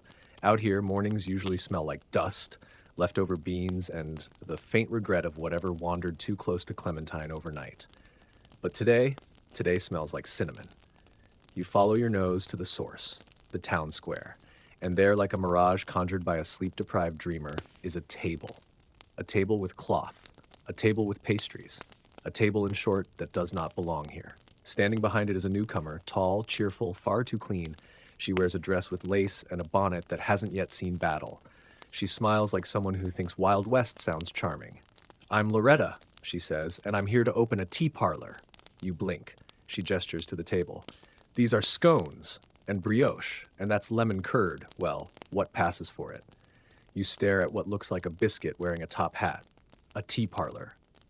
Here, in a town where people argue over beans and consider molasses a luxury. You try a scone. It's actually good. Everyone else is just as confused. Bert whispers, "Is this a trap?"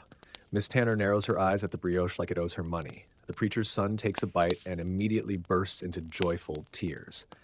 Loretta doesn't flinch. I'll be opening in the old barber's shack. Daily hours, sunrise to afternoon thunder. Historians still argue whether tea parlors on the frontier were acts of courage or comedy. In eastern cities, they were symbols of refinement. Out west, they were either adored as novelties or burned down for serving lukewarm chamomile. By noon, the town is buzzing with divided opinions. She's got nerve, says one man. She's got butter, says another. She's going to be eaten alive, says Bert, between sips of lavender tea. Quirky fact. One famous tea shop in Kansas survived 3 fires, 2 duels, and a cow that refused to leave. It became a local institution known as the Steep and Stampede. You offer to help Loretta move her supplies. She accepts gratefully, handing you a tart that might be made of real fruit.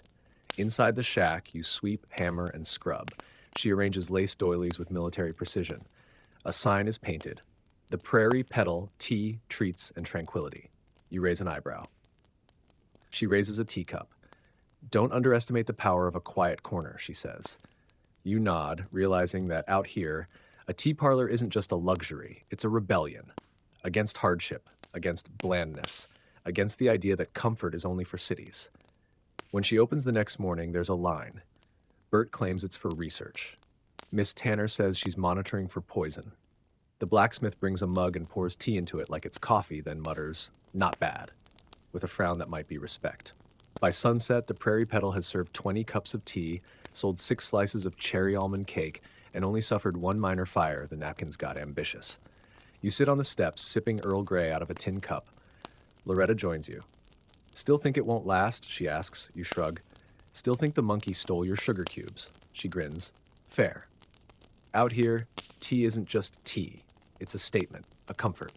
A reminder that survival doesn't always have to taste like dust and beans. Sometimes it can taste like lemon and possibility. The sky is the color of old pewter when the wagon limps into town. Its left wheel groans with every rotation. The canvas top sags, and the driver, a gaunt, bearded man with one eye squinting against the wind, looks like he's made of equal parts grit and coffee grounds. Behind him sit 4 passengers. quiet, watchful, their clothes dust-caked, their expressions unreadable. You watch from the porch of the general store as the wagon pulls to a stop. No one speaks. The wind does all the talking. They're not here to trade, not here to visit. They're here to stay, and that changes everything. In a place like this, newcomers aren't just faces, they're tectonic shifts. A new family means new dynamics, new stories, and new opportunities for spectacular disaster. Bert mutters, "Last time someone moved in, the outhouse caught fire." Miss Tanner hums a tune that sounds like skepticism.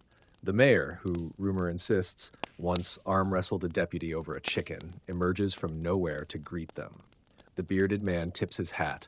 His daughter, maybe 13, clutches a sack like it contains her entire past. Turns out they're from Nevada. Ranch dried up. Dust storms got worse. One of the kids had a cough that wouldn't stop, so they packed what little they owned and rolled the dice. Frontier towns were built on such dice rolls. Historians still argue whether Western migration was driven more by desperation or hope. Some call it reckless, others call it brave. Most agree it was both, carried by rickety wagons and dreams that refused to die. The town gathers in polite formation, ready to assess. The blacksmith offers an old hammer. Loretta brings half a tart. You offer to help unload. They accept. Their belongings are few: a cracked mirror, a pot with a dent the size of history, a dog with one eye and half a bark, and a book that's missing its middle. You help set up their tent behind the livery. It flaps like an uncertain flag. That night, the town hosts a welcome gathering. Low effort, high sincerity. There's stew, there's lukewarm cider, there's music, provided by an accordion no one admits to owning. The girl with the sack opens it to reveal socks. Dozens of them, hand-knit, neatly folded. "My mother knits when she's nervous," she explains. Everyone nods, understanding completely. Quirky fact, in many frontier towns, the arrival of new settlers meant instant social negotiations. Where would they sleep? What did they believe? Were they good at anything useful, like baking or blacksmithing or convincing raccoons to move out peacefully? The family's mother speaks little, but her eyes say enough. Gratitude, fear, exhaustion, a flicker of something like hope. You sit beside the old man, her husband, and offer him a tin cup of cider. He takes it with both hands. "We just want to live quiet." You nod. "Quiet's hard," you say. He grins, half his teeth missing. "Ain't it though?" As the gathering winds down, someone lights a lantern and hangs it from the new family's tent post. A small gesture, but it shines like a lighthouse. Later, you lie in bed, staring at the ceiling, listening to the distant sound of the accordion still wheezing its last breath. You think about how quickly things can change, how a single wagon can tilt the balance, how every story starts with someone arriving where they don't quite belong, and how, with a little stew and a broken smile, they slowly start to belong anyway. The sun rises late and sullen today, as if even it is tired of pretending things are simple out here. You wake with the distinct sensation that something's different, not wrong, not right, just new. The town feels quieter than usual. The air hangs heavy with that particular stillness that comes right before a storm or a shift. Sure enough, the preacher's bell rings early. Not for Sunday service, not for celebration, but for a meeting.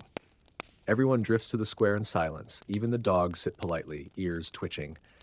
At the center stands the mayor, a piece of paper in one hand and an expression that suggests he's recently fought something larger than a chicken and lost. "Folks," he says, voice raw, "there's talk of a rail line." The words land like stones in a dry well. A rail line. Here, your brain skips a beat. He explains, a company from back east has mapped a route. They want to build, lay tracks, connect distant towns, bring supplies faster, bring people, bring change. Historians still argue whether the arrival of the railroad was the beginning of civilization or the end of the frontier. It brought speed, industry, letters that didn't arrive 6 months late, but it also brought prices, power, and strangers with briefcases. Bert immediately mutters something about losing our beans. Miss Tanner folds her arms. Loretta just sighs deeply. The town is split. Some see progress. Others see trouble. Some see opportunity. Others see their last quiet mornings drifting into history. You're not sure what you see.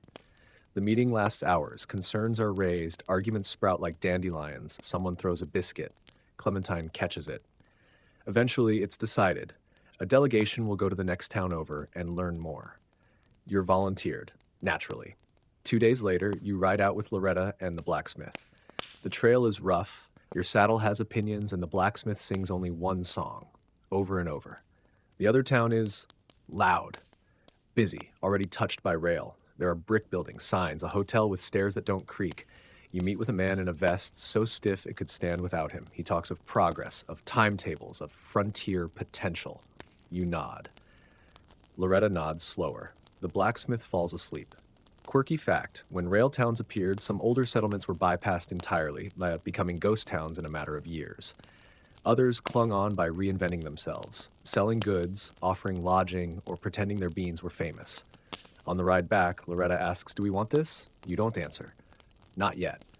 Back in your town, the sky is pale and the buildings feel smaller, but the people? They're waiting, watching.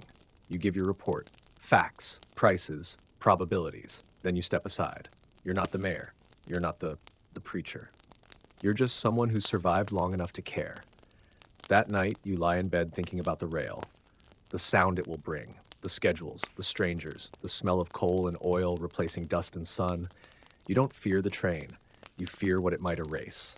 And yet, there's a flicker of curiosity in your chest, a tiny steam-powered pulse.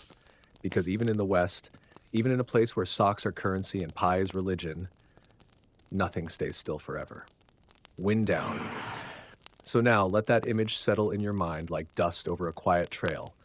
The town, not yet touched by iron or timetables, where the horses still outnumber the clocks, and a biscuit can mean betrayal or peace, depending on the hour. You've made it, somehow, through one full day, longer, really, in the Wild West. And though the boots still pinch and the beans still haunt your dreams, you've survived sun, dust, possums, and possibly a monkey with questionable morals. You've folded laundry until your fingers forgot what softness was. You've chased down runaway shirts, buried strangers with reverence, and tried to drink tea without upsetting the general balance of the universe. You've witnessed pie justice, night patrols, and people arriving with everything they own in sacks no bigger than their faith. You've found out what happens when you stop running and start helping. When you learn names, when someone remembers yours. This wasn't the West of the movies. No high noon duels, no gold, just calloused hands, communal soup, and the slow, aching joy of belonging where you never expected to. So rest now.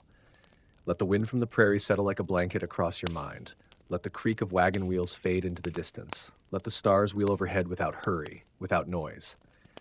And if, tomorrow, the train comes, well, you'll face it with boots on, spine straight, and maybe even a warm scone in your hand, because now you know. You wouldn't survive a day in the Wild West unless you did. End of script. Sweet dreams.